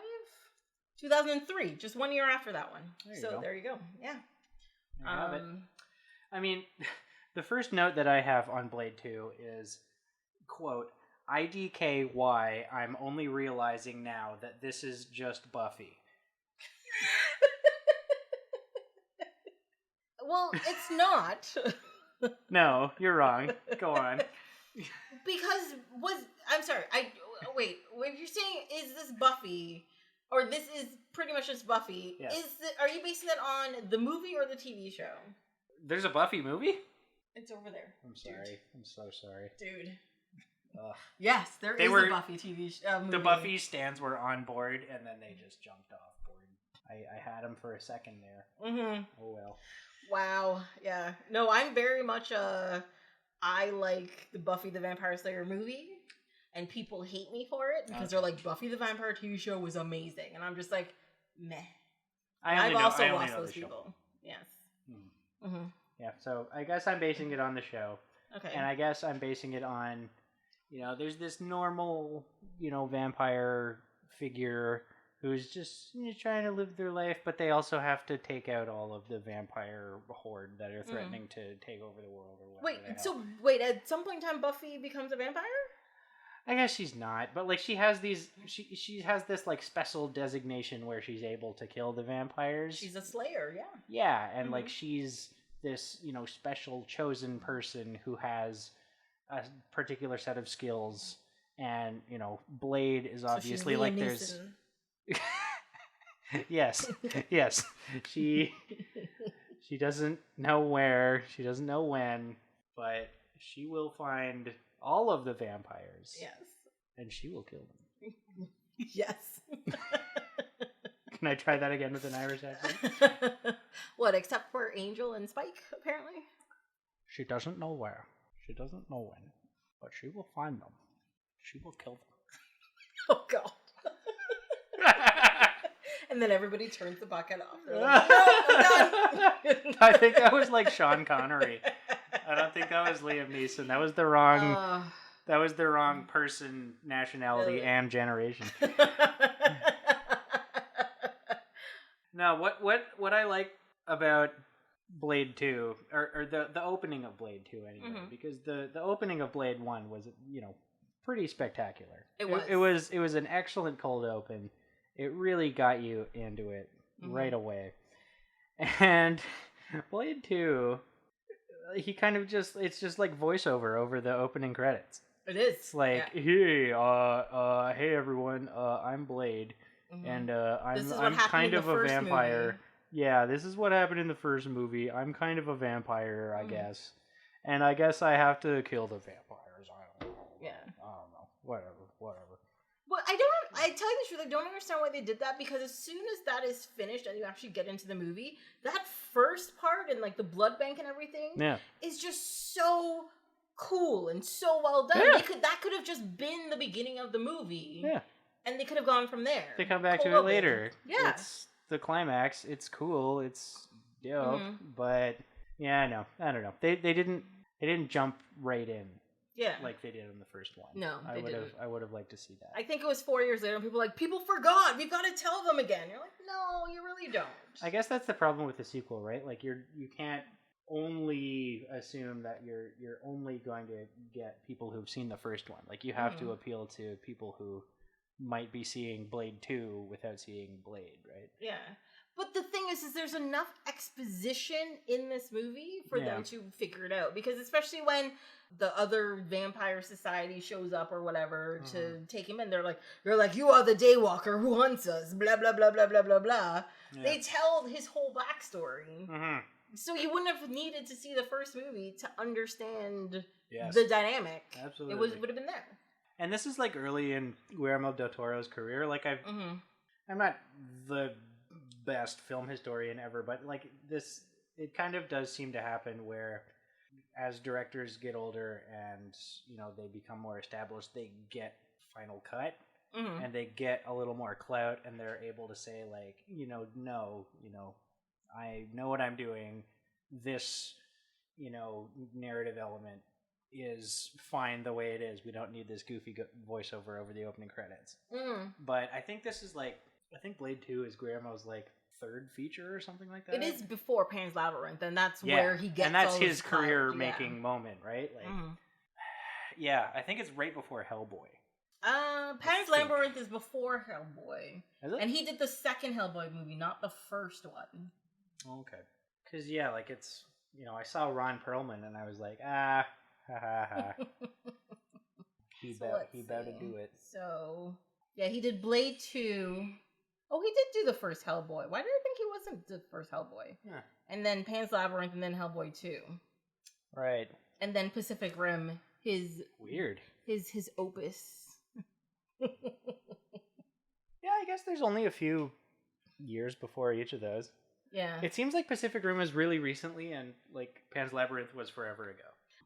Because I think it's because there's such different types of films. Like, quality-wise, acting-wise, story-wise, one is independent, one is pure Hollywood, one is robots and monsters, and I guess the other one is monsters, but more like a fairy tale, and different types they're very of monsters. Different. Yeah. And Pan's Labyrinth was 2006, and Pacific Rim was 2013. That actually is a pretty big separation. Gap. Okay. Yeah, it's a big gap. Yeah, fair enough. Yeah. Was Ron Perlman in Pan's Labyrinth? No, because he should have been. What's his name? I'm gonna forget what his name is right now, aren't I? That guy who does all of the scary monsters and stuff. Andy Serkis? No. Oh, you would think so, but no, that is not the only other scary Doug monsters Jones guy. Is who I am talking about. Oh, okay. Because he does. So he's the goat dude that's in like the forest. He also does like the guy with the eyes in his hands. He's that guy. Okay. I used to have genuine nightmares about that. Because that guy's fucking creepy. Yeah. That is for sure. I had nightmares like as a teenager about that. Doug Jones was in The Shape of Water. He was the water dude. He was also he's Abe Sapien in Hellboy. Okay. In Star Trek Discovery right now, he is Saru. He's shown up in a whole bunch of stuff. I do recognize this name now that you mention it. He has 167 acting credits. You've probably seen something he was in. Holy smokes. Yeah, it's crazy. Yeah, I guess being really good at being like a creepy, crawly man. Yeah. It's pretty lucrative career path, really. But that was the if you can manage it. But that was the thing with Andy Serkis before he decided he's like, I'm famous enough that you can see my face and I can act in roles now. Yeah. That was his thing. He played creatures. Yeah. And that's what. Yeah, and he killed it.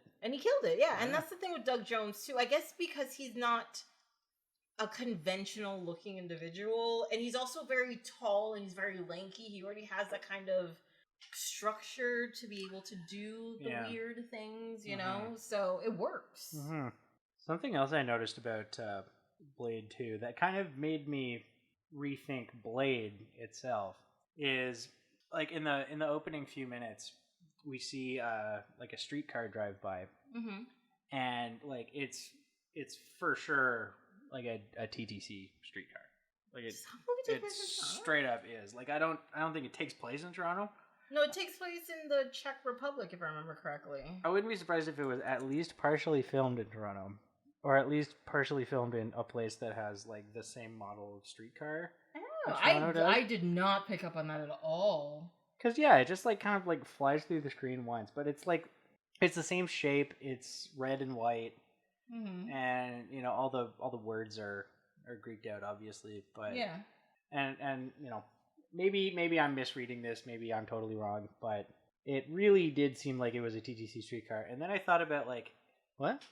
Hey, it was filmed in Toronto. I'm right. Yeah. Filmed in Toronto and Prague in the Czech Republic. There you go. In New York City, Sweet. London, and yeah. There you go. There you go. So you're probably right. I guess I'm really smart. Yes, because I did not pick up on any of that in any way, shape, or form. Sweet. So like, there's for sure a TTC streetcar, and then like in the first movie, Blade holds like a vampire's head like against a moving subway. Yes. Like as it's arriving.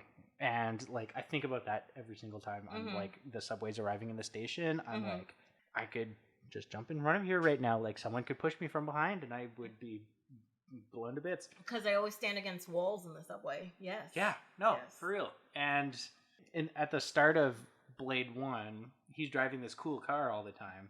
And then by the end of it, he's not driving it at all, basically. Yeah. And then in Blade 2, he doesn't really drive it much at all. So, like, I think the Blade franchise is a metaphor for moving toward a city planning style that privileges mass transport over like single automobile driving. Based on these three pieces of evidence alone and nothing else. So it's a subliminal thing to be like, no, you don't need this loud car that takes up all of this space, you know. Why don't you take a subway? Yeah. Why don't you walk over here? Yeah. Why don't you discover the underbelly of your city? I mean, yeah.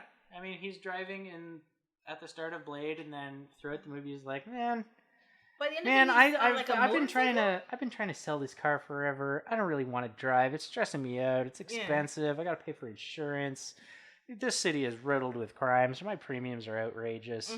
I gotta pay for gas. Yeah. There's never any gas. All I can do is burn a bunch of tattered newspapers that are flying all over the city and hope there was some kind of vegetable oil or some kind of lard that had dripped onto it somehow that I could use as fuel. Like, you know, I'm just not in a good way. Like, what if there was a reliable transport system in whatever city this is, and you know, we got to get ourselves around somehow. Yeah.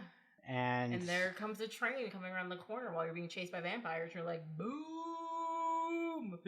Here's a subway. Not only is it going to transport me to where I need to go, but I can kill some dude while I'm waiting for it to arrive. Yeah, that is true. It's two birds with one stone. Absolutely.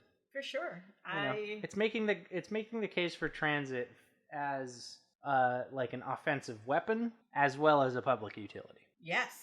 You're selling me on this idea. I mean, I'm a little biased being one of these, you know, downtown urban elites or something like that. Yes. But I mean, like when I'm home on the weekend, yes, I agree with you. If you never want to leave your city, you never have to. Exactly. And you can get everywhere you need to without just stepping out your door. Like, you're good to go. Absolutely. Yeah. Okay. Sell your Blade car. Sell your Blade car to me, because that car was sweet. It was sweet. It was pretty sweet. It's very, very sweet. Jeez. He does ride a motorcycle at one point, though. You're totally right. Because he totally kills someone with the motor. He's big into, like, killing people using modes of transportation. Yes, because he hits people with his car. He hits people with his car. With the motorcycle. Yes. He uses the train. He doesn't use the streetcar. I don't think he uses the streetcar. But like he does it. He uses his motorcycle's tire, right? Like he doesn't run into someone.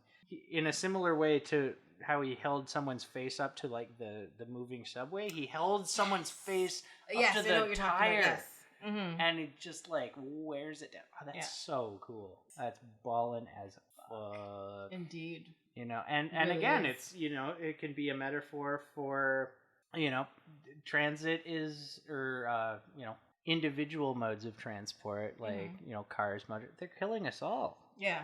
They're bringing about this climate catastrophe that everyone is always talking about. And wouldn't it be nice if we could all just, you know, hop on a streetcar and get to where we need to go? And especially in a city like Toronto, where a lot of our buses that are on the street are using biofuels. Yeah.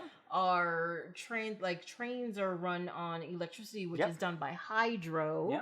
You know, we're definitely reducing carbon footprints by taking them, for sure. You know, we just need to build the tracks to where they need to be. Need to go, exactly. And we have started that infrastructure, and Blade's like, guess what? Use said infrastructure. We need to dig tunnels. Blade is digging graves. I told you I wasn't going to go all film school on you, but there you go. You know, you've done it. Hash swag. Sorry, not sorry. Especially one thing in this movie too. Every time they had a shot of like a TV that's on, they were playing Powerpuff Girls episodes. Oh my god, are you serious? Yes. What? There were several. There were like, I think there were 6 scenes, and every scene it was a Powerpuff Girls episode. How did I miss that? I don't know. What the hell? I was like, Powerpuff Girls. The first time I was like, ooh, I wonder what he's going to watch next. And then they showed it again. Powerpuff Girls. And it wasn't just, that's hilarious. So it was, what's his face? Norman Reedus. His character was the first one to have something on TV. Sorry, whose character? Norman Reedus. Scud. The guy. Oh, yeah, Scud. Scud.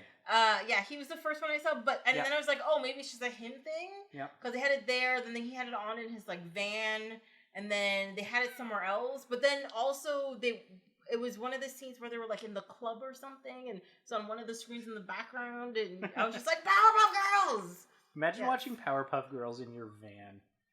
I mean, is that creepy or is that cool? Which one is that? It depends whether it's like a fold-down DVD player from a Dodge Caravan or whether it's you've somehow hot-wired a tube TV to be in your like Chevy Astro and you're choosing to watch Powerpuff Girls. So what if it's the second one? No problem whatsoever. Totally cool. Absolutely. Much more interesting. Much more interesting. Absolutely. What made me angry about those scenes too is I was just like, I want to know what episode is that? I know what he's looking. Oh, that's the one with the giant gorilla. I know that episode. Yeah, I get distracted by TV screens all the time. That's really weird. Yeah. Powerpuff Girls is a classic. Man, oh man. Cartoon Network was killing it. Oh, in the late 90s, early 2000s. Yeah. Good lord. That one and Dexter's Laboratory were my jam. Dexter's Lab, Johnny Bravo, SpongeBob, obviously. Yeah.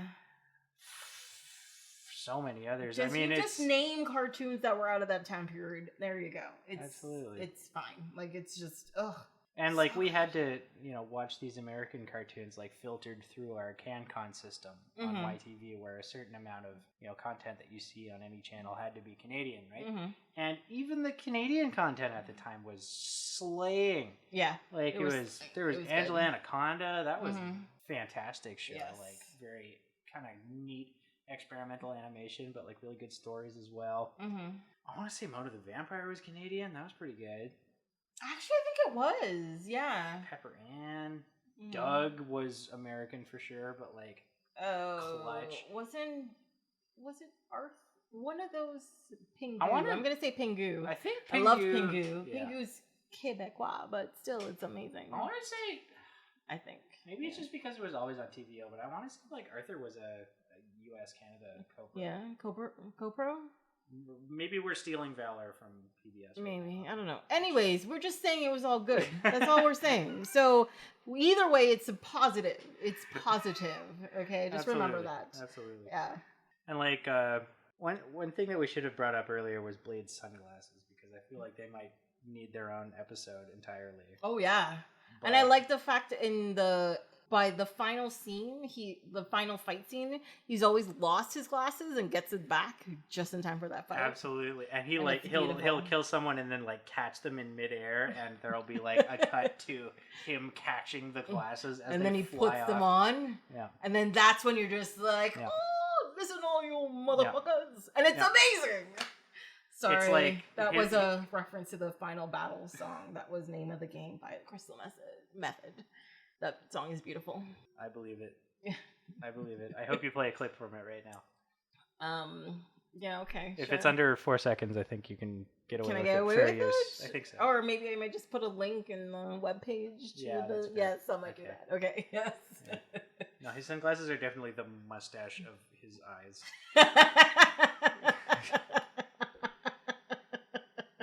Yes, I'm going to agree with you on that one. The mustache of his eyes. Yeah. I would think his eyebrows were with the mustache of his eyes, but sunglasses, sure. I mean, I don't know if he has like notable brows. Like, are Blade's brows fleeky, or are they? Oh my god, that makes. Well, the thing is, any picture of Blade that comes up, he's got glasses on, and so it's an issue. And he actually isn't wearing his glasses for that much of either movie. No, probably less than half. Less than half? Yeah, see his face. No, I think it's more than half. I think it's like 3/4 he's wearing his glasses, and about 1/4 he's not. Okay, all right. I mean, he's not wearing his glasses for a significant portion of both films, and like I think that the character Blade would be wearing his glasses 100% of the time. Mm-hmm.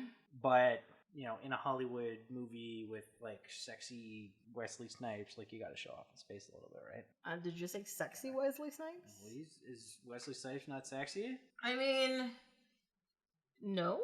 Ooh. I'm gonna say no. Interesting. All right. Like I don't think he is. No, I kind of think he's ugly. Is it the hair? I don't know what it is, but there is something to me, despite me thinking he is very cool. Mm-hmm. And like, I would be I think he could save me, which would be amazing. Yeah. There's something very like, I'm good about him. No, understandable. Yeah. I mean, it's like the girl in the first movie who, like, there is no sexual chemistry between the two of them in any way, shape, or form. No. There's more sexual chemistry between him and his mother at the end of the movie, which is also creepy, than between those two. Yeah, they kind of get it on, don't they? I mean, well, she gets real close and starts touching his lips and stuff, and I'm just like, stop doing that. Like, it's weird. Yep. But yeah, I'm more with the hematologist in the first movie. I'm more her. I'm like, thank you for saving me. Yeah, I can help you and take care of myself. Yeah, you're all cool and shit, but don't touch me. He's a little too focused on his task to be a sexual being. Maybe that's what it is. I guess.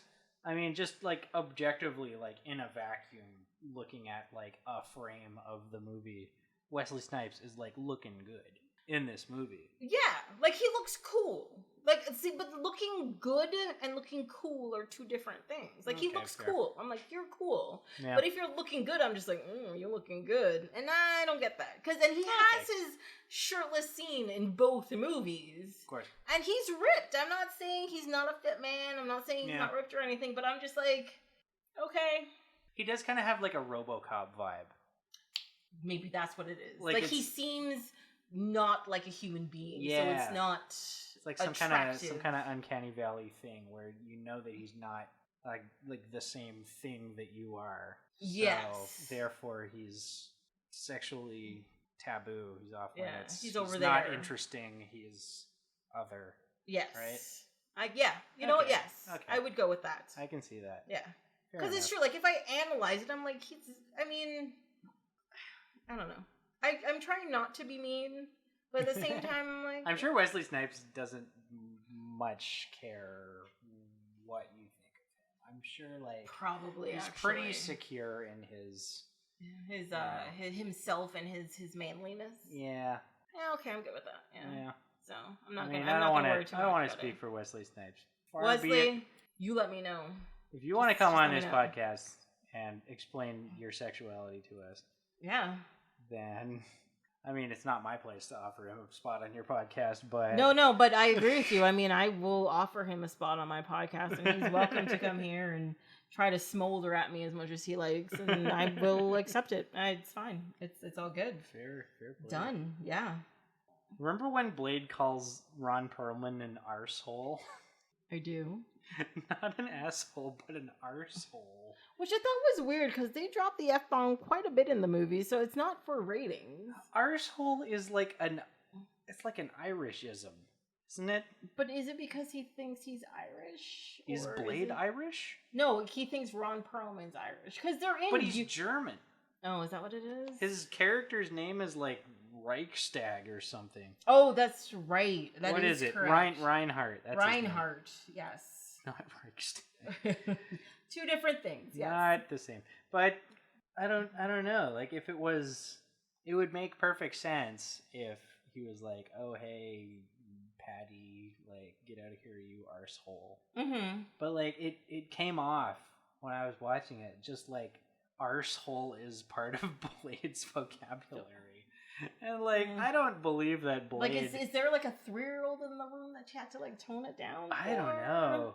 Maybe. Yeah, there's like the not hardcore cussing part of it, and then there's also, why in the world would he say arsehole? Why would that even? It's a very specific term, because even if like in North America you're trying not to swear, arsehole is not the first thing that comes to your head. Not at all. Far from it. That's so odd. Like, you call a person douchebag instead of an asshole. Yeah. I think, right? Yeah. Maybe it was in vogue in 1999. 2002. I'm sorry. Maybe it was in vogue in 2002. Maybe. I don't know. Also, why are sewers such a common setting in movies and TV? They spend a decent amount of time in the sewers in this movie. Well, I think it's because those new mutated vampires are like in the underbelly of society or something. I suppose. Oh, can we just talk about how gross the mandible splitting and the thing falling out is? Like, it's very like alien-y, right? It is, because there's lots of like mucus. Yeah. Ugh, that's not a fun word to say either. No. Yes, I agree. But one thing I did quote unquote enjoy about this movie is the fact that like the practical effect of the body they're autopsying was dope. Amazing. It was so cool. Like, it was disgusting, it was goopy, it was squishy, there were internal organs, and it was very real looking. Like, yeah, like it looked like I don't know, I've never seen the inside of a body before, but like it looked good. And the entire time I was just fully expecting some kind of jump scare, like the first one, of this vampire like that's been cut open entirely. The whole like, thing just gets up. he's got no chest anymore. Surely he can't come back to life. And I was totally on edge the entire time. I was like, "You're not getting me again, Guillermo." But they nice do try. the drop of blood that makes his whole insides move, and that makes everybody kind of like, ugh. That was cool. But that was really cool. But we expected that. That was kind of telegraphed. Yes, that was kind of telegraphed, but it was still very well done. It was. Yes, absolutely. Yeah. Really nice liked practical. it. I mean, practical effects over special effects. Any day. Effects So earlier we talked about, and I said I had a comment to make about some of their fight sequences and stuff. Yeah. So The Matrix came out in 1999. Yes. Right, and then Matrix Reloaded came out a year later, and they were fast, eh? Sorry, 2003.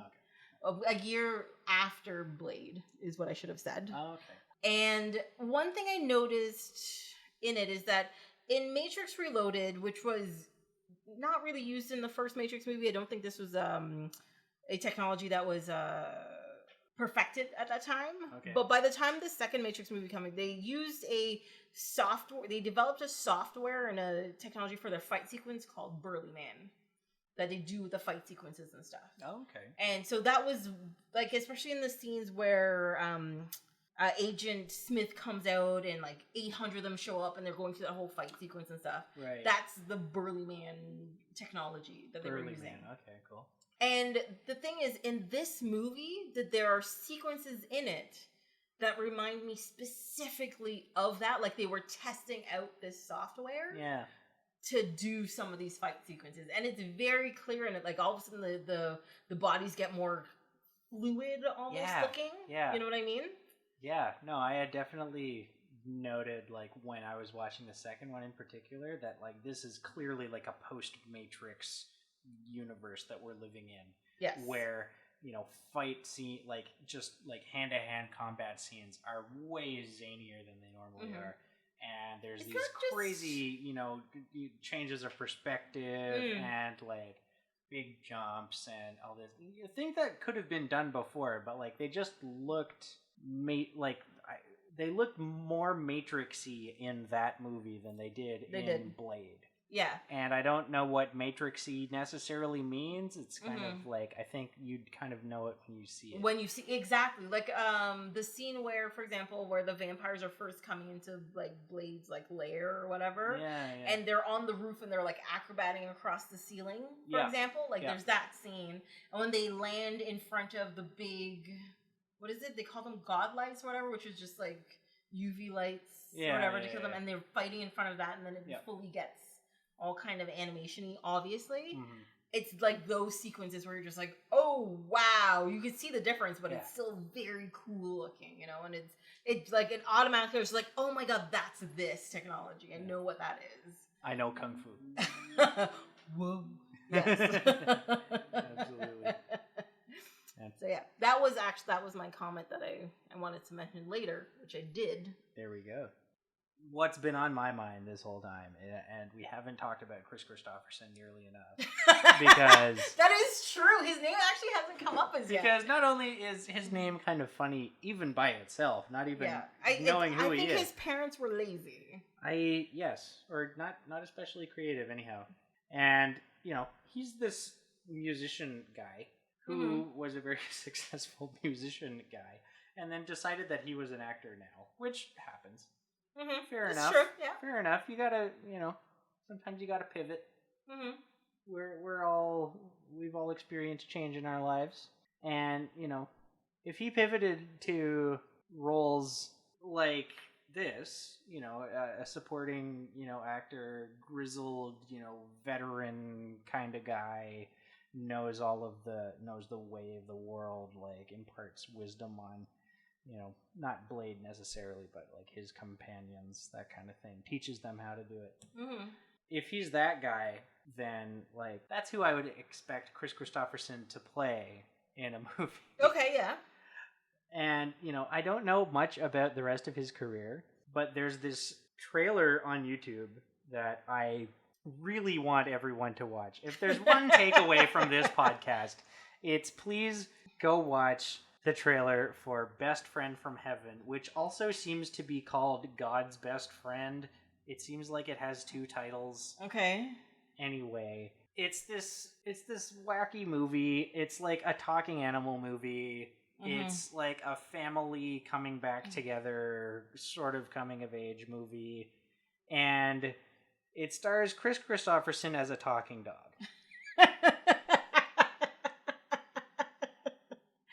And boy, oh boy, even in the trailer, do you get to see some quality Chris Christopherson talking dog content.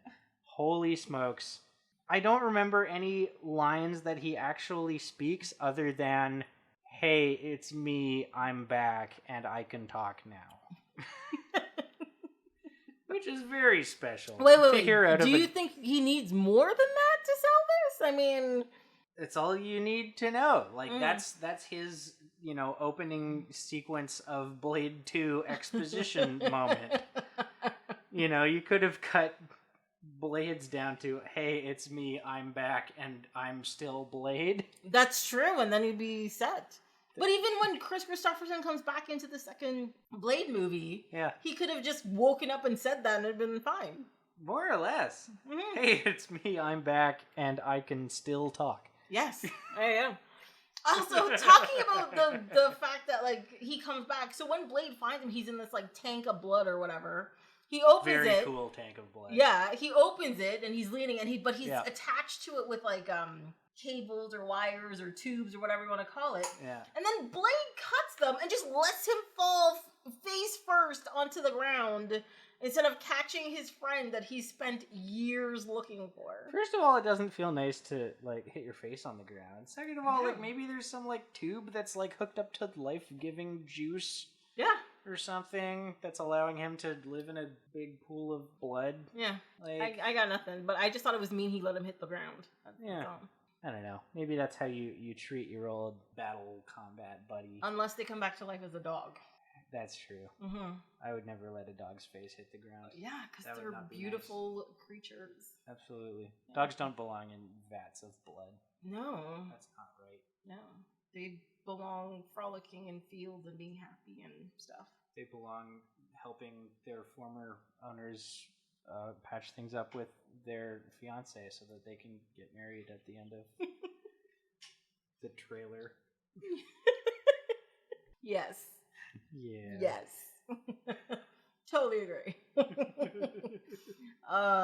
Man, that wait to talk about Christopherson was totally worth it. Yeah, I mean, I think people came here to hear about Chris Christopherson. He was the real star, I think, of all of it. They saw Blade and Blade 2, and they were like, my boy Chris is in these movies. They're definitely going to talk about him. Mm-hmm. Even if it's towards the end, even if they're mostly talking about some random-ass trailer that I've never heard of. That's that Chris Christopherson content that I need in my life. You're welcome, people. You're welcome. So this is what we're here for. It is. We're fundamentally good people, just trying to tell the world about the latest Chris Christopherson news to hit our awareness. Exactly. We are a media outlet that is helping our society continue their love and their worship of Chris Christopherson. Mm-hmm. So, any other final notes about Blade or Blade 2? I mean, if we're attracting any serious Blade heads here, I mean, the elephant in the room is that we're not talking about Trinity. No, we're not talking about Trinity. Hey, fuck Trinity. I didn't buy Trinity. Trinity is garbage. So bad, even though a lot of it is Ryan Reynolds shirtless. But yeah, I could never bring myself to buy that movie or watch it more than, I think I watched it 3 times. Name 3 good trilogies. Good? Yeah. Indiana Jones. Yes, because that last movie doesn't exist. Right. Die Hard. Well, no. You know what? I kind of like that 4th movie. I mean, it's not a Die Hard movie, but I kind of like it. Mm-hmm. So we'll just say Die Hard. We will say Die Hard. The point is that we're struggling. Yes. Star Wars, I guess, kind of. No, there's 9 of those movies. It's not a trilogy anymore. It hasn't been a trilogy since the early 2000s. Late 90s, if I remember correctly. So sorry. I think it was 99. You're hurting me a lot. Because I saw that first movie in high school. You were like 4. Jeez. Full disclosure, I'm much younger than Tracy, apparently. Boom! No, it's true. When I think about it, trilogies are not an easy thing to accomplish. Right? Because even like those Batman movies, because even Christopher Nolan's Batman's, that 3rd movie was garbage. Sure. Didn't do that. And does that even count? What is it? Oh my god, what is Shrek. It called? The movies with oh my god, I'm gonna fucking lose it. You know, like Hot Fuzz. Reno 911. No.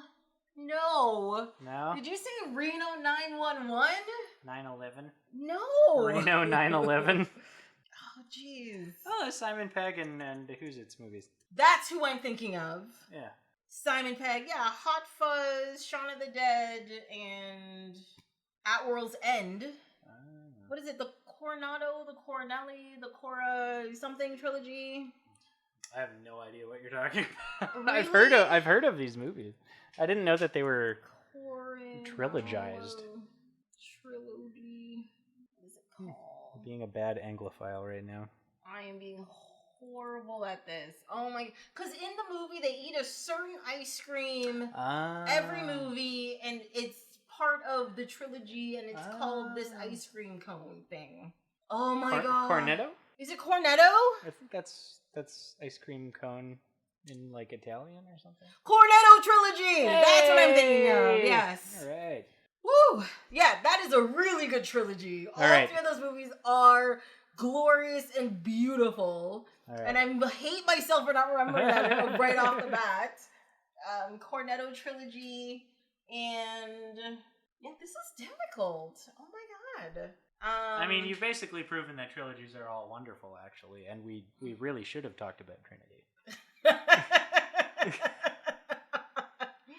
Indeed. I'm so sad and disappointed that it is not part of my collection so that we didn't talk about it. There are tears in my eye, I swear. I mean, if I had to watch Trilogy, I'd still be watching it now. You would. And we would have been starting this recording an hour from now. Yes. So, yeah. So I'm kind of glad I don't have it. Mm-hmm. Yeah, you know what I wanted to be a trilogy? You know what I wanted to like real bad and just don't? Is Home Alone. Because that seems like it should be a trilogy, don't you think? 4 Home Alone movies. Yeah, there's a million Home Alone movies, but like there's 2 proper ones with our Macaulay Culkin. We stan our queen Macaulay Culkin. Yeah. And then the third one has like some kid with a mushroom cut. Yeah. Fuck him. Is there 4 or 5? I think there might be 5. Is there 5? I wouldn't be surprised. There's at least 4. Yeah. For sure. I think the third got a theatrical release, but I think after that it was all straight to DVD. Yeah. Yes. Yeah. Or straight to VHS at the time, probably. Yes. But yeah, huge bummer. Like, what about a third Home Alone with Macaulay Culkin in like? What about he goes on vacation with his family and they forget to bring him back? So, oh my god! So they're in Chicago and he's in Maui or North Korea or Russia or something. How Macaulay crazy. got his groove back? Yes. In Jamaica. Macaulay Runnings. Yes, Weekend at Macaulay's. Yes. Wait, he'd have to be dead for that, so no, not that. That was almost a trilogy as well. There were 2 of those. That movies. is true. Yeah. Well, technically, anything with 2 movies was almost a trilogy. Is there a word for a franchise that has 2 movies? A dilogy. No. Duology. I don't think so. Just Bilogy. Dilogy. The movies. It's called 2 movies. 2 movies. That's it. We're talking about 2 movies here, and it's a 2 movies. Duology. Duopoly. Yeah. Duplex. I mean, I got quadrilogies. I got. Yeah. No, I guess after quadrilogy, it's just a series, right? Yeah. It's like James Bond is just like a series of James Bond movies. You don't say. True. What is there? There's. It's about to be 25, right? 25. The new one's just being called 25 right now. Right now, yeah. There's no official title for it. Yeah. That'll be interesting. Yeah. Ugh. And we almost made it to the end of a podcast without having it being dated. Man. We're going to be listening to this in 2036 and like, oh my god, that's so old. Stupid idiots. You probably used like coal-powered electricity to record this episode. I hand cranked the power into my computer to record everything. You single-handedly destroyed the world for the rest of us. I did. This is why we have to live underground. I feel like I should evil laugh now, like. I mean, I really did want to be on the Austin Powers episode. Do you want to do like a good like Dr. Evil like number 2 like extended like extra long laugh? Do you want to do it after I do my closer? Yes. Okay, let's do that. Okay. Well, thank you so much for being here, Bennett. Oh, it's all good. Thank you for inviting me. Yes, we'll have to have you back for another episode, and we'll chat about something else. I'd love to be back. Oh my god. Well, that's it for this episode of Off My Shelf. Until next time, you can follow along on Instagram and Twitter at ohmyshelf, or you can send me emails at ohmyshelf@gmail.com. On the next episode, we'll be talking about the movies Blade Runner and Bourne Identity. Hope you'll be here to listen.